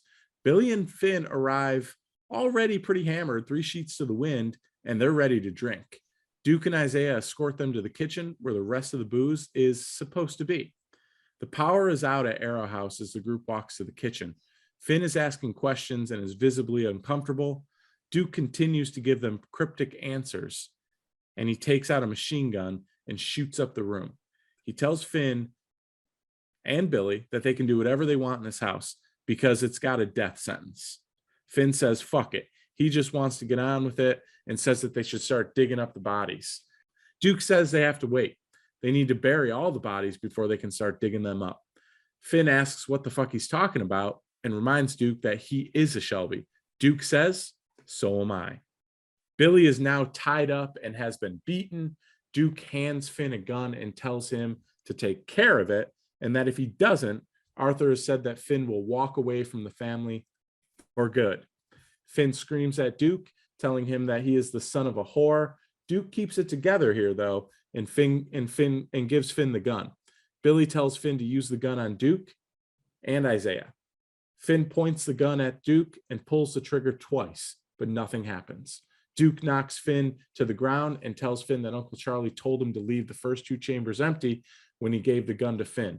Billy tries to rush Duke, but Duke shoots him right between the eyes. Duke tells Finn that he is no longer a member of the Shelby family by order of the Peaky fucking Blinders. Finn screams at Duke that he will fucking come for you. I will come for you. And he turns around and leaves. Mills, this was another wild scene. Yeah, I mean, it was really hard after Finn screamed all that. Like, as much as it was a powerful scene and everything, in the back of my head, I just heard Michael Scott going, that's what she said. That's what she said? He said, come for you like twice. I'm just saying. He said, I will come for you. I mean, that's, yeah, dude, that's, I feel like it's by law. It's like if you're doing a football show, you have to talk about Tom Brady or Aaron Rodgers. If somebody says that and you want to call yourself any version of comedy, you have to somewhere in your head be like, that's what she said. Oh, yes. dude, how great was Duke here? I mean, I thought this was Duke. Like, Duke really took on a role here that I'm comfortable with, bro. I like Duke, and I thought this was just really good work by the actor, great work by the writers and the show creators here. And we saw him kind of be everything that Finn can't be, all in one scene. Ironically, while shitting on Finn and proving Finn is not fit for the Shelby family. You know, if you have to look at the, you know, I do fantasy or whatnot. You put people in tiers is what you do. And I think if you have the tiers of Peaky Blinders characters right now, you have tier 1, which is Tommy. He's all there by himself. Tier 2, you have Arthur. You have Ada. You have Lizzie. And I think now you might have Duke. Like, I think he's put himself in that tier where he's infinitely more interesting than Michael was, or, you know, John was. RIP, both of them. I think the actor did a great job.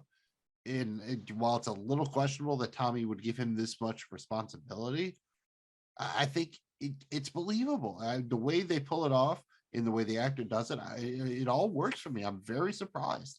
When they brought him in, I'm like, are you really bringing another, really, like the late game illegitimate kid? It seems really cliche, just one of the worst tropes. And I like him. Despite myself, I really enjoyed Duke here. Bro, we were both actor, so I'm gonna learn wrong. your name, buddy. I'm so sorry. I don't know your name. It'll be on screen on YouTube, but very, very sorry, dude. Great work, man. Great fucking work. We were wrong. Flat out wrong. I was with wrong, Duke. dude. Both of us. Yep, I was right there with you, dude. I was in the boat paddling upstream with you, being like, dude, I wish they wouldn't have did this. They have so We many just found out- storylines to service. Yes. Why would you bring in a new? But again, Well, we just found out the shit with because it Tommy. was also like you the have Ricky Finn. Loma. Like, why wouldn't you just use Finn? And this is why you would just use Finn for that storyline. So again, shout out Stephen Knight, the writing staff. I know he's got some staff writers doing everything great. You know, you brought it back around. So a lot of things do make more sense in retrospect. And I think this season will definitely improve for a lot of people on rewatch. Absolutely. And I think this is the first time you see Duke, and this is the last thing I'll do with Duke before we move on. But first time you see him kind of stake claim as he's Tommy Shelby's son, bro. Like, he drops the Johnski. He drops the, by order of the Peaky fuck. He doesn't even say Peaky Blinders. He gets the Peaky fucking Blinders. Yes, he does. I don't know how many of those you get, man. Like, Arthur gets a few, but for the most part, the Peaky fucking Blinders is it's a very that's rare air. That's a big one there, man. Getting that. That's a big one. That's what she said. That's rare air. And he also tells Finn after Finn screams, "I am a fucking Shelby." Duke looks at him and says, "So am I." I mean, that definitely a power play here. I'm all there for it. Duke is that dude. Really good. Yeah. The one thing that I saw here is, we see a lot of the other characters that are kind of sub characters, Johnny Dogs and Jeremiah do a lot. We didn't see Isaiah do a ton here, despite Tommy technically putting him in charge of this situation here at Arrow House. Yes and no. I think he actually, even if he didn't do a lot, the job got done exactly the way it was supposed to. I kind of like the Isaiah Duke parrot. If that was going to be a spinoff type of thing or something, I could be down with that. Imagine them like they have to go back to basics, hustling out of fucking Charlie Strong's yard or something like that. That can be cool. Dude, I kind of jumped a little bit when Duke shot the machine gun. Like, I didn't see that coming. That was like kind of like a whoa, like he just big dicked everybody with that thing, right? I mean, they were definitely laying the dialogue on a little bit heavy. What he's talking about there is no longer any power in the house of Tommy Shelby, and the thing with the bodies. It really worked for me for the most part here. So, the jump scare was fine. It did seem a little bit like, I don't know why they did it. I don't know what that really proved. Like, I guess I did like the closed captioning after it, where Finn kind of looked and it was just like nervous laughing, which seemed about right. And, shout out to the actor playing Finn again. Sorry, don't know your name off the top of my head, but you actually did a good job here. Your character has been given a kind of shit arc, but I thought you did a really good job in this episode. Yeah, no, he did. I guess digging a little bit deeper here, Magnum Mills, do you think Finn had any idea that Billy was the rat, or was Finn just so naive to it all? I don't know, because the way it plays out here, the way Tommy's been treating him all season, the fact that we haven't seen him much, it seems like Tommy knew something was up. But would it be just that he brought Billy in, or did he think that, like, was he siloing Finn and to make sure that he didn't know anything relevant. I don't know. Was Duke authorized to take Finn out if it came to it? It's a very interesting thing to look at. And my guess is it gets kind of glossed over in the movie in favor of a spinoff type of thing. But I think I'm there for that after this. Absolutely. And there's so much potential for them to go in a variety of ways here from a spinoff standpoint. And dude, they got it set up really, really good. I guess, for the record, I just want to say, for the record, previously we had been doing Forgot About Finn because the show, barely remembered who Finn was. Fuck that shit. It's now Forget About Finn. Hashtag fuck Finn. Absolutely, dude. We went from Forgot About Finn to Forget Finn. Yeah, we were defending him. We went for the defenders. Like now we're actually the Avengers. Like we're not or the Revengers or whatever. Like, yeah, fuck Finn. Hashtag fuck Finn. That's where we're at. Yep. This for a character that, I will say this, Magnum Mills, before we move on, for a character that really didn't get anything this season, he was involved in kind of a big deal. He went from his character went places. He went from being like a forgotten little brother who maybe he's going someplace, but maybe not, to like now he's not even in the family anymore. I mean, that's a lot for a dude who had maybe 4 scenes all season. So for better or worse, we'll see what happens with Finn moving forward. Hopefully something. I mean, I guess for him, something is better than nothing. After that, we come out of the intercut scenes and we see Tommy walking out of Arrow House, and he says, "Whenever you're ready, boys." As he walks away, we see a plunger get pushed and Arrow House explodes behind Tommy as he walks away. And I have to say, this is a badass scene, and B, something that will be the source of, I feel, many memes and GIFs over the years.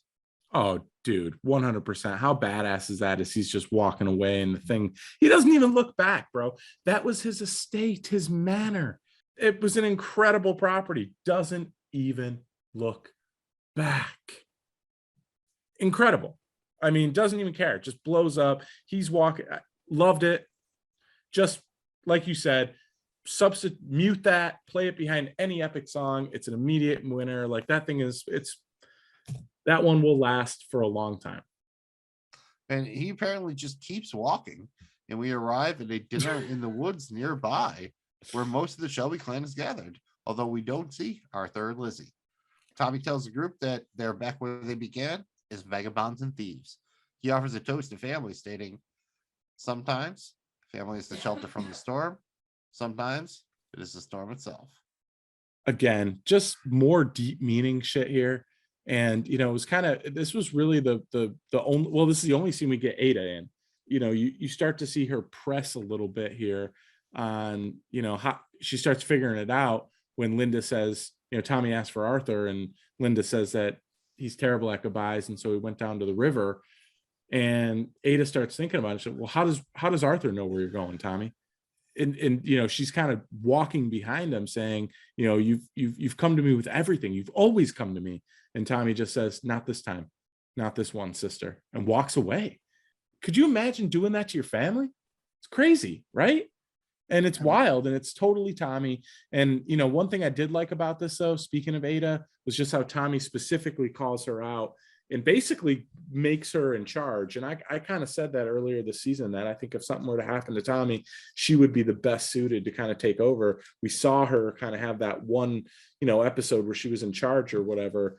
And she made the call with Stag not to kill him and so on and so forth. But, he does mention specifically politics with her, but I did like that they went there with that, because as a viewer, we all know it. Like she would crush in charge or as a political advisor. Yeah, I mean, more Ada, please. That was definitely the biggest downfall of this episode was the limited amount of Lizzie, of Ada. I mean, I guess the defense of the show, most of the characters only did get that one scene. Again, Ada making the most of it here. I thought the toast that Tommy gives to family was really like, that felt like something you do in a series finale where you kind of give respect to the fallen ones or everything. Well, I think for the most part, this felt still more like a season finale than a series finale overall. And I do want to point out that there's, like, you see Charlie here without Lizzie, but he's definitely very uncomfortable, especially when he sees Tommy go over and whisper into Duke's ear. Yeah, again, I think that's something they're probably setting up for the future, but it kind of sucks because, man, Charlie just, for a dude who's just, a kid who's got a lot of money and everything, still a pretty rough start to his life. Yeah, rough start to his life. And, it was interesting to see him kind of that. I think that's the first time we saw Charlie, little Charlie, sit at the table with the family. Right. And, in lieu of Lizzie not being there. And, he's sitting there, he's got his gray button up and, he's mean mugging. Like, he's not, like you said, he's not comfortable at all. Again, this feels like a not perfunctory scene, but something they had to do. And you get the interesting bit with Linda reading the thing from Arthur, which is maybe a little bit of a callback to the opening of the opening scene of the first episode of the season at Polly's funeral, where Tommy asks Arthur to read the words that he's written down, and he can't do it. Instead, here it's Arthur who can't be here, and he asks Linda to read the words that he's written down. And basically the whole thing, a little bit of a callback to the conversation they had in Tommy's office, and whether, Arthur just saying that wherever Tommy going, he'll be there waiting for him. He'll be there soon. And dude, again, pretty powerful. I like this scene, agree with everything you said. From there, Magnum Mills, we fast forward to 1 month later, where we see Tommy passed out in a field next to a gypsy wagon in the middle of nowhere. He gathers himself, gets up, and he flips a coin, which lands heads up. He enters the wagon, he looks around. He takes off his ring and his watch, which he winds for one last time. He lights one last cigarette, and finally, he puts a bullet with his own name on it in his gun, and he puts the gun up to his head. He puts the gun down and rushes to the door into the field where Ruby rushes to meet him. As he hugs her, he asks her if Polly sent her and if he's already dead. Ruby replies that no, not only is he not dead, he's not even sick. She tells Tommy that he's got to live and that he's got to get the fire going and he needs to restart it. When he does, Tommy will notice that he's no longer, everything will be proven right. So Tommy goes and does it. When he does it, he notices a picture in the newspaper that he's using to start the fire. It's a picture of Diana and Mosley's wedding. And in the picture, he sees the Dr. Holford. The doctor gave him the tuberculoma diagnosis. Magnum Mills, I just got to say, I love this scene, but we really rarely get these type of vast, beautiful countryside scenes. Wherever Tommy Shelby was, bro, take me there. Can I get an Airbnb or something? Like, that shit was dope, dude. That looked so cool, man. Just bright green, rolling hills. Absolutely awesome. I mean, I think that's, that HAO, that horse access only, I think you can only get there, via the four legs. And you are right. It looks cool. And there's a prominent song playing here. It's actually called Panavision by The Smile. And, I guess technically this is, we talked about, are we worried we're going to get one more gypsy funeral? I guess we technically get it, but maybe not so much. And I think overall this is, Tommy's subconscious speaking to him, and he must have seen that piece of newspaper before. His brain puts two and two together. The one thing I don't like about the whole, I never saw this twist coming. I'm kind of mad at myself because I knew Tommy was supposed to be in the movie, and I just assumed somehow he would cure him. It never occurred to me that they were faking it. It just, shout out the show. You got me there. Yeah, that Mosley was behind it, right? Like, I definitely thought that maybe it would be a gypsy curse type thing, and somehow the curse would be lifted. Tommy would do some sort of good deed, it would be lifted. But I never saw the setup like, here. Do good works, which would help new science or something, or they found out maybe it wasn't the tuberculosis, it was something similar, but they treat them, whatever. It's a show. We've bought a lot of things to keep our favorite characters going. So I don't think there would have been, a huge outrage if, oh no, all of a sudden Tommy Shelby is going to be okay. Just using Ruby here, I thought was interesting because I have to admit, for a split second, when he ran out to meet her, I'm like, oh shit, he actually shot himself. And this is his little heaven or whatever. And I'm glad he didn't, but for a second, you got me, show. Oh, dude, it got me too, man. Like when I heard Ruby's voice, and I loved how, again, as he's getting ready to do it, like, let's just go through this, bro. Like, I felt like it was me getting ready to do it. Like, he slowly takes off his wedding ring, puts it on a picture of, like, he's got all his family pictures, all the shit that matters to him. And it's only 5 or 6 things, but that's what mattered to him. He winds the watch one last time, something that he loves to do, that he does with just style and grace all the fucking time, right? He lights a smoke one last time, and as he puts the gun up, he recites the poem on a mid-bleak winter day, like that just, and then all of a sudden you hear, because I didn't want to see them on screen, have him pull the trigger and die like that. Like I didn't want to see it on screen. If they were going to do it, it would have been the perfect way to just have him run out and hear Ruby. And so it got me too, Magnum Mills. You are not alone, baby. This is like I am here with you. For a split second, I was like, oh no, he's dead. And I just thought it was super cool how they did that with Ruby. And I loved seeing Ruby. And again, tugged at the heartstrings a little bit here. I mean, so many scenes in this episode are just big, epic, emotional scenes. And this is no doubt right up there with them. Yeah, it's just this is, at the end of the day, this idea is like a writer's wet dream where you kind of open the season with the gun to the head and finish it the same way, to bring it all back around like that and make it kind of all about Tommy Shelby and his curse, and is he really cursed, and what can money buy, and the influence of people. It's extremely well done, right to the point when you see he looks at the newspaper. If you look closely, not only you see the doctor in the wedding photo there, you see Hitler. So Hitler. Yeah, we get Hitler. Hitler's here, dude. He's arrived on Peaky Blinders. Yeah, he's part of it. Like they in the house, dude. Yeah, they referenced it, and Diana's already extra horny for him. Oh my God, she may have slept with him that night. Who knows? We'll find out, I'm sure. But how crazy is it that the Fuhrer himself was the best man? I mean, that's wild. And again, sets up a tremendous amount of fun stuff that they can do going forward in the Peaky Blinder universe. Magnum Mills, the quote with Ruby here really got me, again, meaning so, just kind of bigger than what's being said here. There's just other meanings, but when she says, you let the fire go out, light the fire again and get warm, and you will see that you must live. It just, that could mean so many different things, right? Did he let the fire go out in himself and his will to live? Like, I mean, just there's just so much there with that. And yet it was so beautifully done. And then you see, obviously, that, he saw the newspaper, and that's what fucking gypsies, dude, right? Like, I love the gypsy shit. This was just spot on. Just a great scene. I cannot say enough great things about it. Yeah, and as he looks at the newspaper, you can just see the wheels turning there for Killing You Softly, Murphy, and he goes to find the doctor, to find Dr. Holford, and we see Dr. Holford. It's a real dick. He's getting ready to leave his estate, and he approaches the car and asks the guy who's working on it, "Hey, like, have you filled it with petrol?" It turns out that guy's actually Tommy Shelby, and we see Tommy a little bit different here, dressed up but no tie, collar undone, and he's got a gun to Holford's head. And he lays out the whole deception that was committed to make Tommy think that he was dying.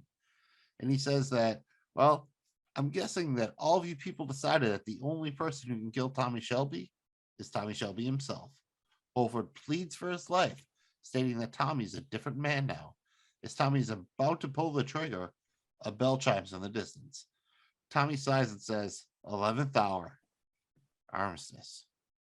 Peace at last. Peace at last. He fires a gun, but the bullet goes into the ground, not into Holford. Again, just some bigger meaning type shit here, dude. And it's just, and they're so alert, good at this quote's going to be up there in my top 3 because of course the only person who can kill Tommy Shelby is Tommy Shelby. just the way it's got to be with Tommy. I thought one thing that was pretty cool here was maybe it's a potential callback a little bit Magnum Mills, where earlier in the season when Tommy has a scene with Stag, Stag asks him, what is it? What's, what are you in it for? Like, what is it all about for you? And Tommy pulls out his gun and he says, this, you feel that? And then he puts it away and he says that too.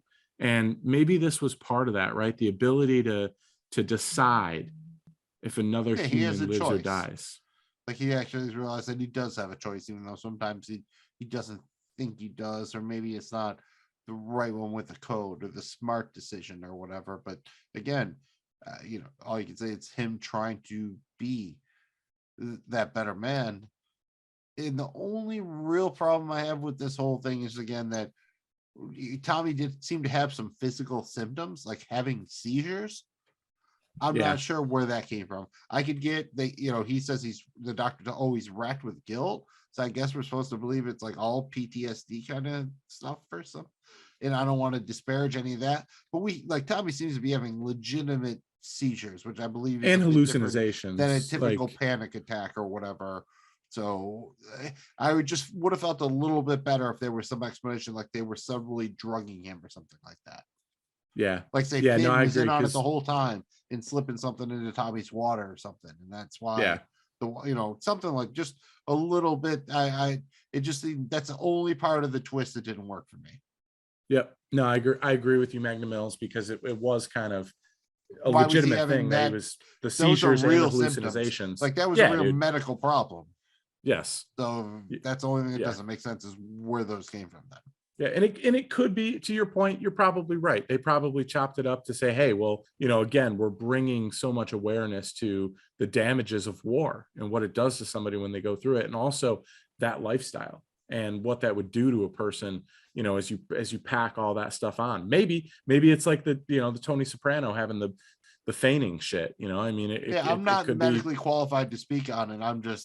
It seems that'd be a little bit different, say, between a pure seizure and a panic attack. I would say medically they might be different things, kind of. Agree with you. I am an MD, but I'm a master of surgical arts, not a master of seizure arts. And so, I'll have to consult with somebody who understands that.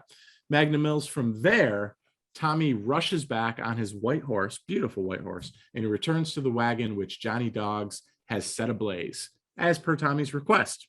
Dude follows orders. Tommy watches the wagon burn for a minute before departing on his white horse for a destination that we won't learn until Peaky Blinders, the movie. Bro, on one hand, it's like, damn, dude, Johnny, you follow orders too good. You didn't even see homie's body anywhere. You just still light the thing ablaze. On the other hand, it's like, Tommy, you couldn't have yelled out, don't light it on fire, as you were coming with that. It just was timed out too perfectly. It's a television show. Obviously, we know they're going to do those things. I'm nitpicking here on what is an outstanding episode. But that was really my only thing here, is it's like, it was just too close. They had to do it that way. What are we going to wait 4 hours for time?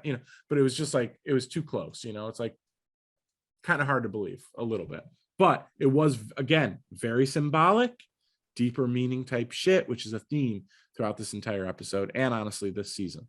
They call that dramatic license, basically. I do want to point out that the song playing here is All the Tired Horses by Lisa O'Neill. And again, just reminder, no red right hand anywhere throughout this final episode.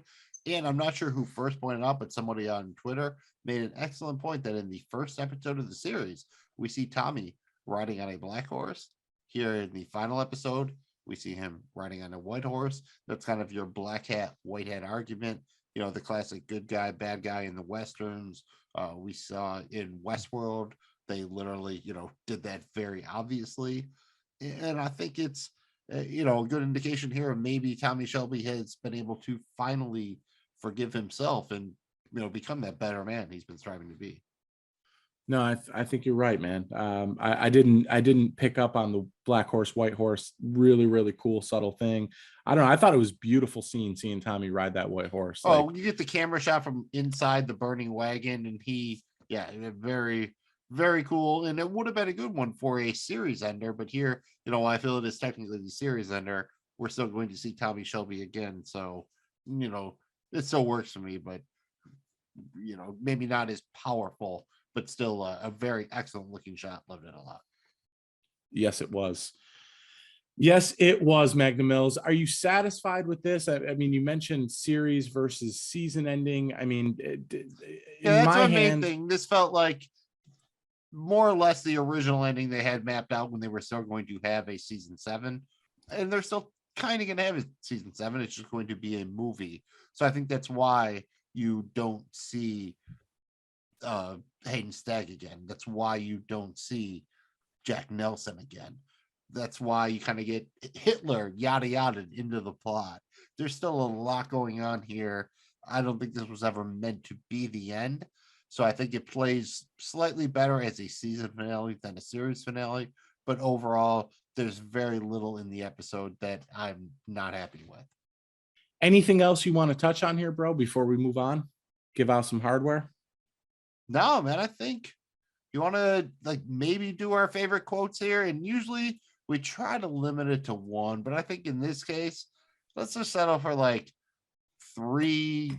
Give me top 3 or whatever, and try to pick one as your favorite. And I'll be the first victim here. You got to go with Lizzie, because we didn't get a lot of her this episode, but I think her line where she says, "You are cursed, Tommy, never to understand the limits that other people will accept, never to be allowed in where everyone else is, a curse never to be lifted." I think that just hit Tommy right. That's like Van Damme in the Bloodsport where he does the nut punch joint. I think that really got Tommy with that's a real truth bomb right there. Lizzie does not get a lot to do in this episode, but I thought that was just a cutting line. It really was, man. I mean, that's I mean, you feel bad for the women in this episode because they really only each get a scene, but all of them were pretty profound scenes when you think about it. I don't want to just burn through all of the Alfie scenes, so I'm going to try to limit myself to just one Alfie quote. So I'm going to give Michael one here, and I'm going to go with when he's talking to Tommy at the very end. He does kind of regurgitate his previous arguments, but I thought the one line was when he says at the end, "We can't escape you. Your lethal hand is always on our shoulders." And that made me think kind of the red right hand there. So I like the symbolism of that. And then Michael shoots him, then Tommy shoots him with his right hand. So I kind of like the symbolism and kind of the way that came back around there. And then finally, I do have to give this one up for Alfie. I wanted to use the one, but I know you want to use it. So what I'm going to say for Alfie's quote is, "And speaking of death, as somebody who's been dead for a number of years, I can only heartily recommend it." And at the end of this episode, Tommy walks away, presumed dead, in theory, to heartily enjoy his death. Incredible work, Magnum Mills. Yeah, there was a lot of good Alfie shit. I mean, where he calls Michael the little cunt as he's trying to explain him dying and, that's just and pure ascending Tom Hardy. That wouldn't even great. Surprise me if that was like a pure improv. That seems Just, like a Tom Hardy improv. Little cunt is ascending. I mean, it's just so great. The way he dude. did Just, it, yep, it was gorgeous.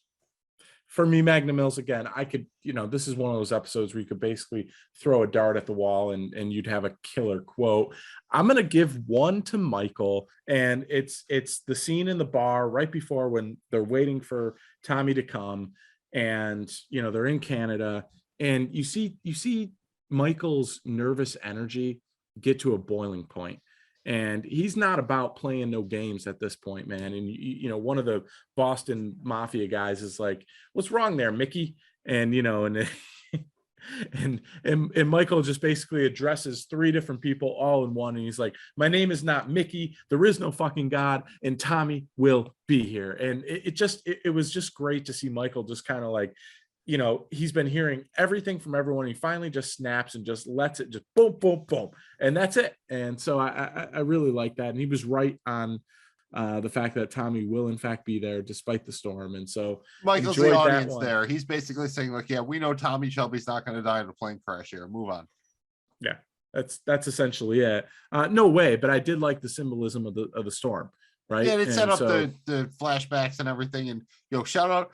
Tommy Shelby is like the most iron constitution ever, because being kind of just strapped into that with no his back's to the wall of the plane metal, like he would have Dude, Tommy Shelby is that's tough, dude.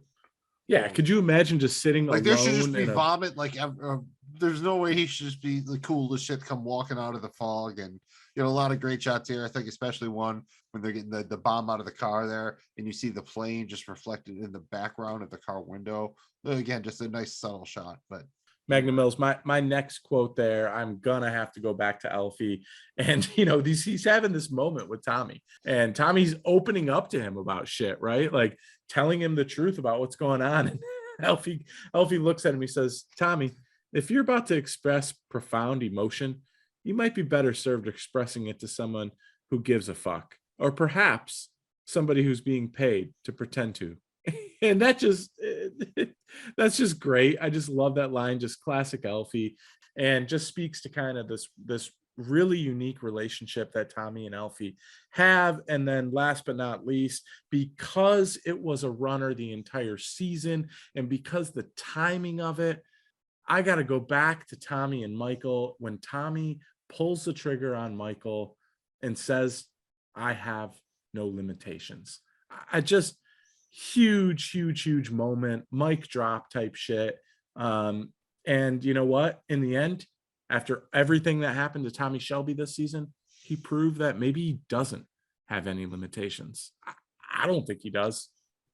No, I don't think he does. And I think he's finally proven that to himself. So a little garrote to your groin here. I'll go first, give you a second to think about it, but we usually do kind of favorite scene or moment. Let's just make it, give me 3, maybe your favorite one. You can duplicate me if you want, but I will go with Arthur and Tommy in his office.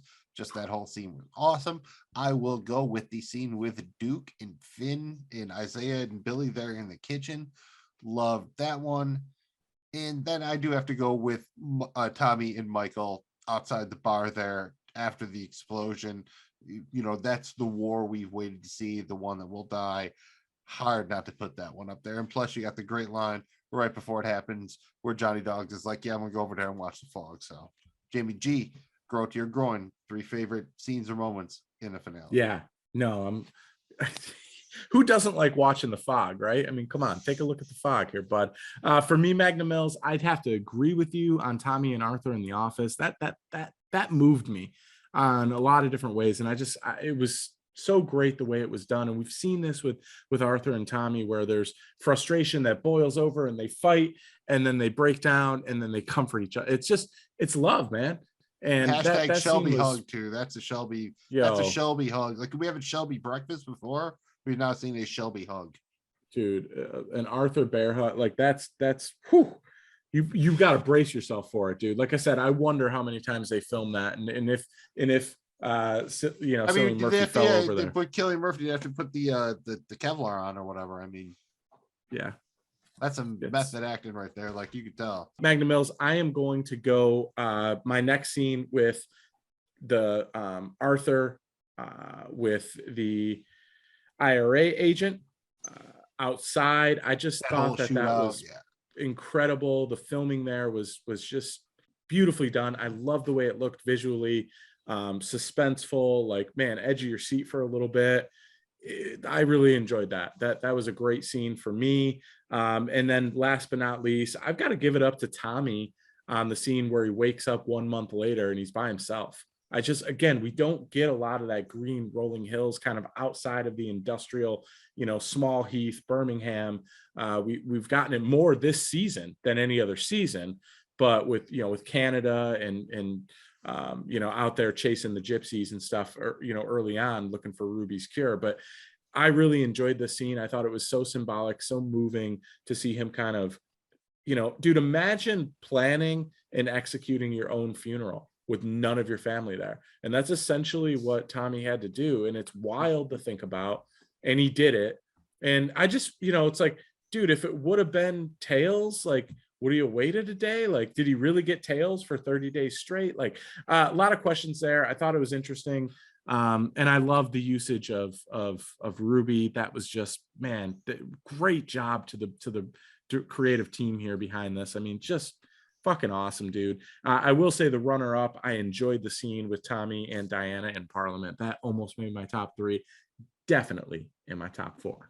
Fair enough. I mean, you know, have you ever seen Charlie and Mac die? Pretty sure they plan their own funeral. Tom Sawyer watches his own funeral, I think, right? But I don't think he plans it. You know, honestly, Tommy, I don't think planned on seeing his own funeral. I think it's kind of liberating for him. And that brings us to the point of the episode where we have to give out our MVP, our most valuable Peaky. And since I am apparently just the victim here, but I am dressed fairly dapperly with my Peaky Blinders whatnot and my trusty pocket watch, I'll go first.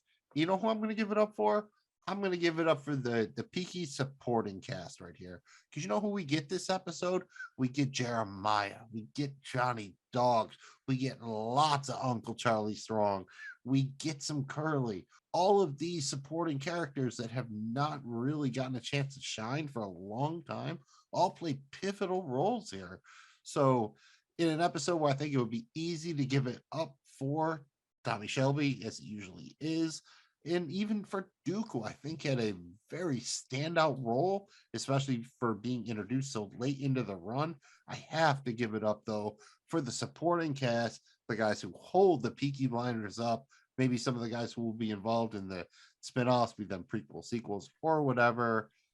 All my boys, Uncle Charlie, Half Horse Curly, Jeremiah, shout out. Even Isaiah gets in this episode. Just general great work all around by supporting cast. Got to give it up for him here. They step up real big. Yes, they do, and it's Peaky time. It's MVP time. Pocket Watch is telling us, Magnum Mills, I may wear this more frequently than you want me to here on All Things Magnum Mills and Jamie G. However, this one's really hard for me because I want to give it to Stephen Knight.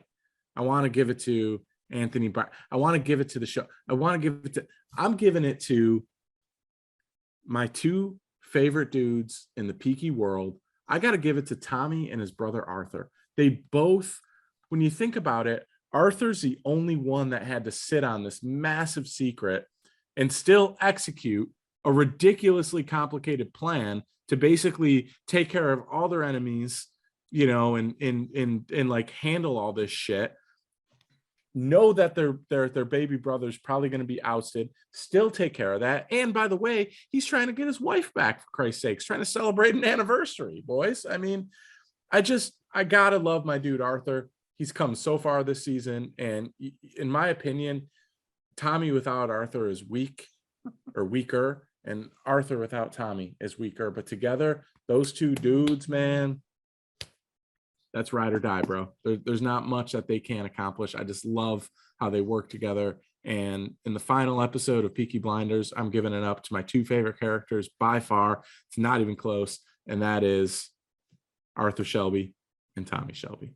I like the Shelby finger trap. And also, aren't they just cool because now they're just the rest of the Shelby brothers? Because Finn won't see him no more. Yeah. He has just been straight like he is like Paulie the driver. Like, nope, he ain't no Enzo the baker. Put it that way. Like, he's out of here. So I did everything else first, dude. So yeah, right hands, which we give. We're only going to give them to this episode based on it being the series finale. Are we basing this on the series finale or it being the season finale, JBG? Because I think we're going to review the series as a whole. So I think maybe I don't know that it's going to episode based on the finale of season 6, and then we'll talk about it more as a season or as a series finale a little bit later on. Yes, I think we kind of grade this one based on just a little more space for it to really like last episode of season 6 and yeah, we'll talk more about it. There's so much going on, and as you mentioned, this is not the end of Peaky Blinders, not by a long shot. There's so much shit still going on. This story continues. In fact, there's more shit going on than there was at the end of season 5. So it is time for us, Magnum Mills, to hand out them red right hands. I am going to give this one, and this is a bit of a runner here. Last week I said I would give the highest grade I've given for Peaky Blinders. I am definitely giving the highest grade I've given for Peaky Blinders. I'm giving this thing 9.8 red right hands, a 9.8. and I'm docking it a couple of points here only because of a couple of key things. One, we didn't get Red Right Hand, the song in this one. That's a bummer to me. Love the fucking song. Play it more often. That's huge. Two, there are little things in the plot line here that we kind of overlooked because it was so cool how it all came together. But it's like, how did Tommy know that Michael was going to use a bomb? Why did Arthur bring everyone outside? How did Tommy get back in time to see it burning? Just little things that just don't really add up, but it didn't matter because it was so cool. I'm docking it maybe a point or half a point there. And then honestly, the fact that, to your point, this didn't necessarily, it's hard to believe that that's the last episode ever of Peaky Blinders. Doesn't mean it's the last Peaky Blinders thing. It just means it's the last episode. Kind of hard to believe. To your point, felt really much like, a season episode, not a series finale, the end of it all. So with all that said, it was awesome. It was incredible. It was an hour and 21 minutes of kick-ass awesomeness. 9.8 Red Right Hands for me all day long, Magnum Mills. That's really funny because I've been trying to separate the idea of it being a series finale. And this is a little bit of an American thing too, because we say series by they make no more episodes. In other countries, sometimes series would be like how we say season, like there's series 1, series 2, which is the way we would say season 1, season 2. So here we're referring to the end of what we would call season 6 or maybe series 6, just as that episode is, this episode, season 6 here, lock and key, and not necessarily how this episode function is, say, the end of all Peaky Blinders episodes, because I will grade it higher as the end of a season here than as the final episode, because I think it leaves too many balls in the air for it to be the final episode we see. There are a lot of major plot lines unresolved, and especially why would you bring in someone like Stephen Graham and we'll use it for 2 scenes? It's too incomplete on that. But for a series finale, if I just saw this and you knew that season 7 of Peaky Blinders was coming in the way that we know a movie is coming, it's pretty fucking satisfying. So I'm going to go just under you, go hot 97, 9.7, Red Right Hands. Big fan of the episode. Almost all my complaints are basically quibbles. And again, this is something, especially when the movie comes out, if that lands, this could go, maybe even go all the way up to being my favorite episode of Peaky Blinders if it leads, so well into the movie and whatnot. Yeah, Magnum Mills. One thing that I love about this is I'm really excited for the future of Peaky Blinders. Usually you watch a show is ending, right? No, Disney's going to buy more. it, dude. I was joking about this getting folded into the Marvel Cinematic Universe or whatever, but I think they can actually build a universe around Peaky Blinders. Yeah. There's a lot of potential here. There is. And I'm really excited about knowing we get a movie, knowing we get another thing. We're almost spoiled in a way here. And with that said, Magnum Mills, what are we going to do on the PBP, Peaky Blinders podcast, going forward? Still a lot of shit to talk about, my dude. And we got these kick-ass Shelby outfits. Yeah, if you're just listening, you can't tell, but we really did. We did our best. Got a little vest, a little fake pocket watch, a little peaky hat, no razor blades, though. I'd forget they were there, cut myself up. So don't do the razor blades in the hats unless you're really good at remembering that they're there. And as far as the podcast goes, what we're going to do is come back next week. Now that we've had a chance to breathe, we'll probably look back at season 6 as a whole. Then we'll kind of zoom out, give our thoughts on the series as a whole. After that, we'll finally start giving our predictions about maybe a movie, spin-off, see if any news has come out by then. And after that, we'll maybe check in on some other projects that the actors have done, talk about other media in the Peaky Blinders universe. There's books, there's video games. I mean, there's Peaky Blinders whiskey. Maybe we drink Peaky Blinders booze and beer, and we talk about is it any good or not? I don't know. We might do it. Jamie G, what do you think about that? I'm all in on sampling the Peaky Blinders pint of the dark stuff or some Peaky Blinders whiskey all day long. In fact, as football season rolls around on the Joe Blow football show, maybe that'll be we'll wager, having to buy some of those and drink some of those on the show. We'll see. But I'm all in on all things Peaky. And most importantly, Magnum Mills, I want to thank everyone that stuck with us here on PPP, the Peaky Blinders podcast, for watching, for listening, to subscribing, for your comments, for your emails. We really appreciate it. We love hearing from you guys. And, large part of the folks who have heard this as it launched was not people from America, because, unless you have, access to BBC, you really can't watch this. It hasn't come out on Netflix, right? So we know that there'll be a lot more people listening to this as Netflix picks up season 6 of Peaky Blinders. And we want to thank you guys for listening, all the people who listen to us now here in April, and all the people who listen to us later in June and July and going forward. Magnum Mills, where can these fine folk find all of our amazing, free, cool, free, awesome, free contact, and also our social media info? Oh, he said that. Now he's trying to hypnotize me. Are you fucking gypsy for real? Look at your watch. It says free. Where's a gypsy and a pick? Well, I guess if you're a gypsy and a pickpocket, you should be watching this. PBP, a Peaky Blinders podcast. It's easy to find. If you're not already subscribed, just search for PBP, Peaky Blinders, on your favorite podcast platform. Find us on social media at Peaky Podcast. We're from the Joe Blow Football Show, who you can find at joeblowfootballshow.com and on social media at Joe Blow Show. We're also about to cover the final 7 episodes of the show Ozark from Netflix. We're the Ozark Podcast, who you can find at the Ozark Podcast on your favorite podcast platform and social media. And we're always covering It's Always Sunny in Philadelphia, one of our favorite comedies. You should check us out. We're the Night Pod Cometh, again, on your favorite podcast platform and social media. And finally, do you like money? We like money. And we like fantasy football, fantasy sports, stuff like that. Check us out on Seeds the Gap Fantasy Football. On your favorite podcast platform, it's Seeds the Gap Fantasy. And on social media, it's Seeds the Gap FF. It's fun. And hey, won't cost you nothing. I'm Magnum Mills. He's Jamie G. Holy shit. This was the 6th and final episode of season 6 of Peaky Blinders. There's no episode next week, dude. I mean, I had a plan, and then you get hit with the red right hand. I mean, that's exactly what happens, dude. With the red right hand. We love you, Peaky Blinders. Thanks for an amazing series. This has been PBP, a Peaky Blinders podcast presented by the Joe Blow Football Show. We are not in any way affiliated with Peaky Blinders, BBC Studios, or Netflix. This show is for entertainment purposes only.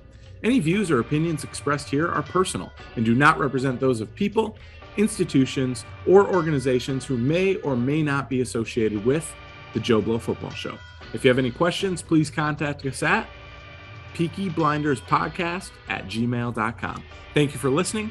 Remember to like, subscribe, and comment. By order of the Peaky fucking Blinders.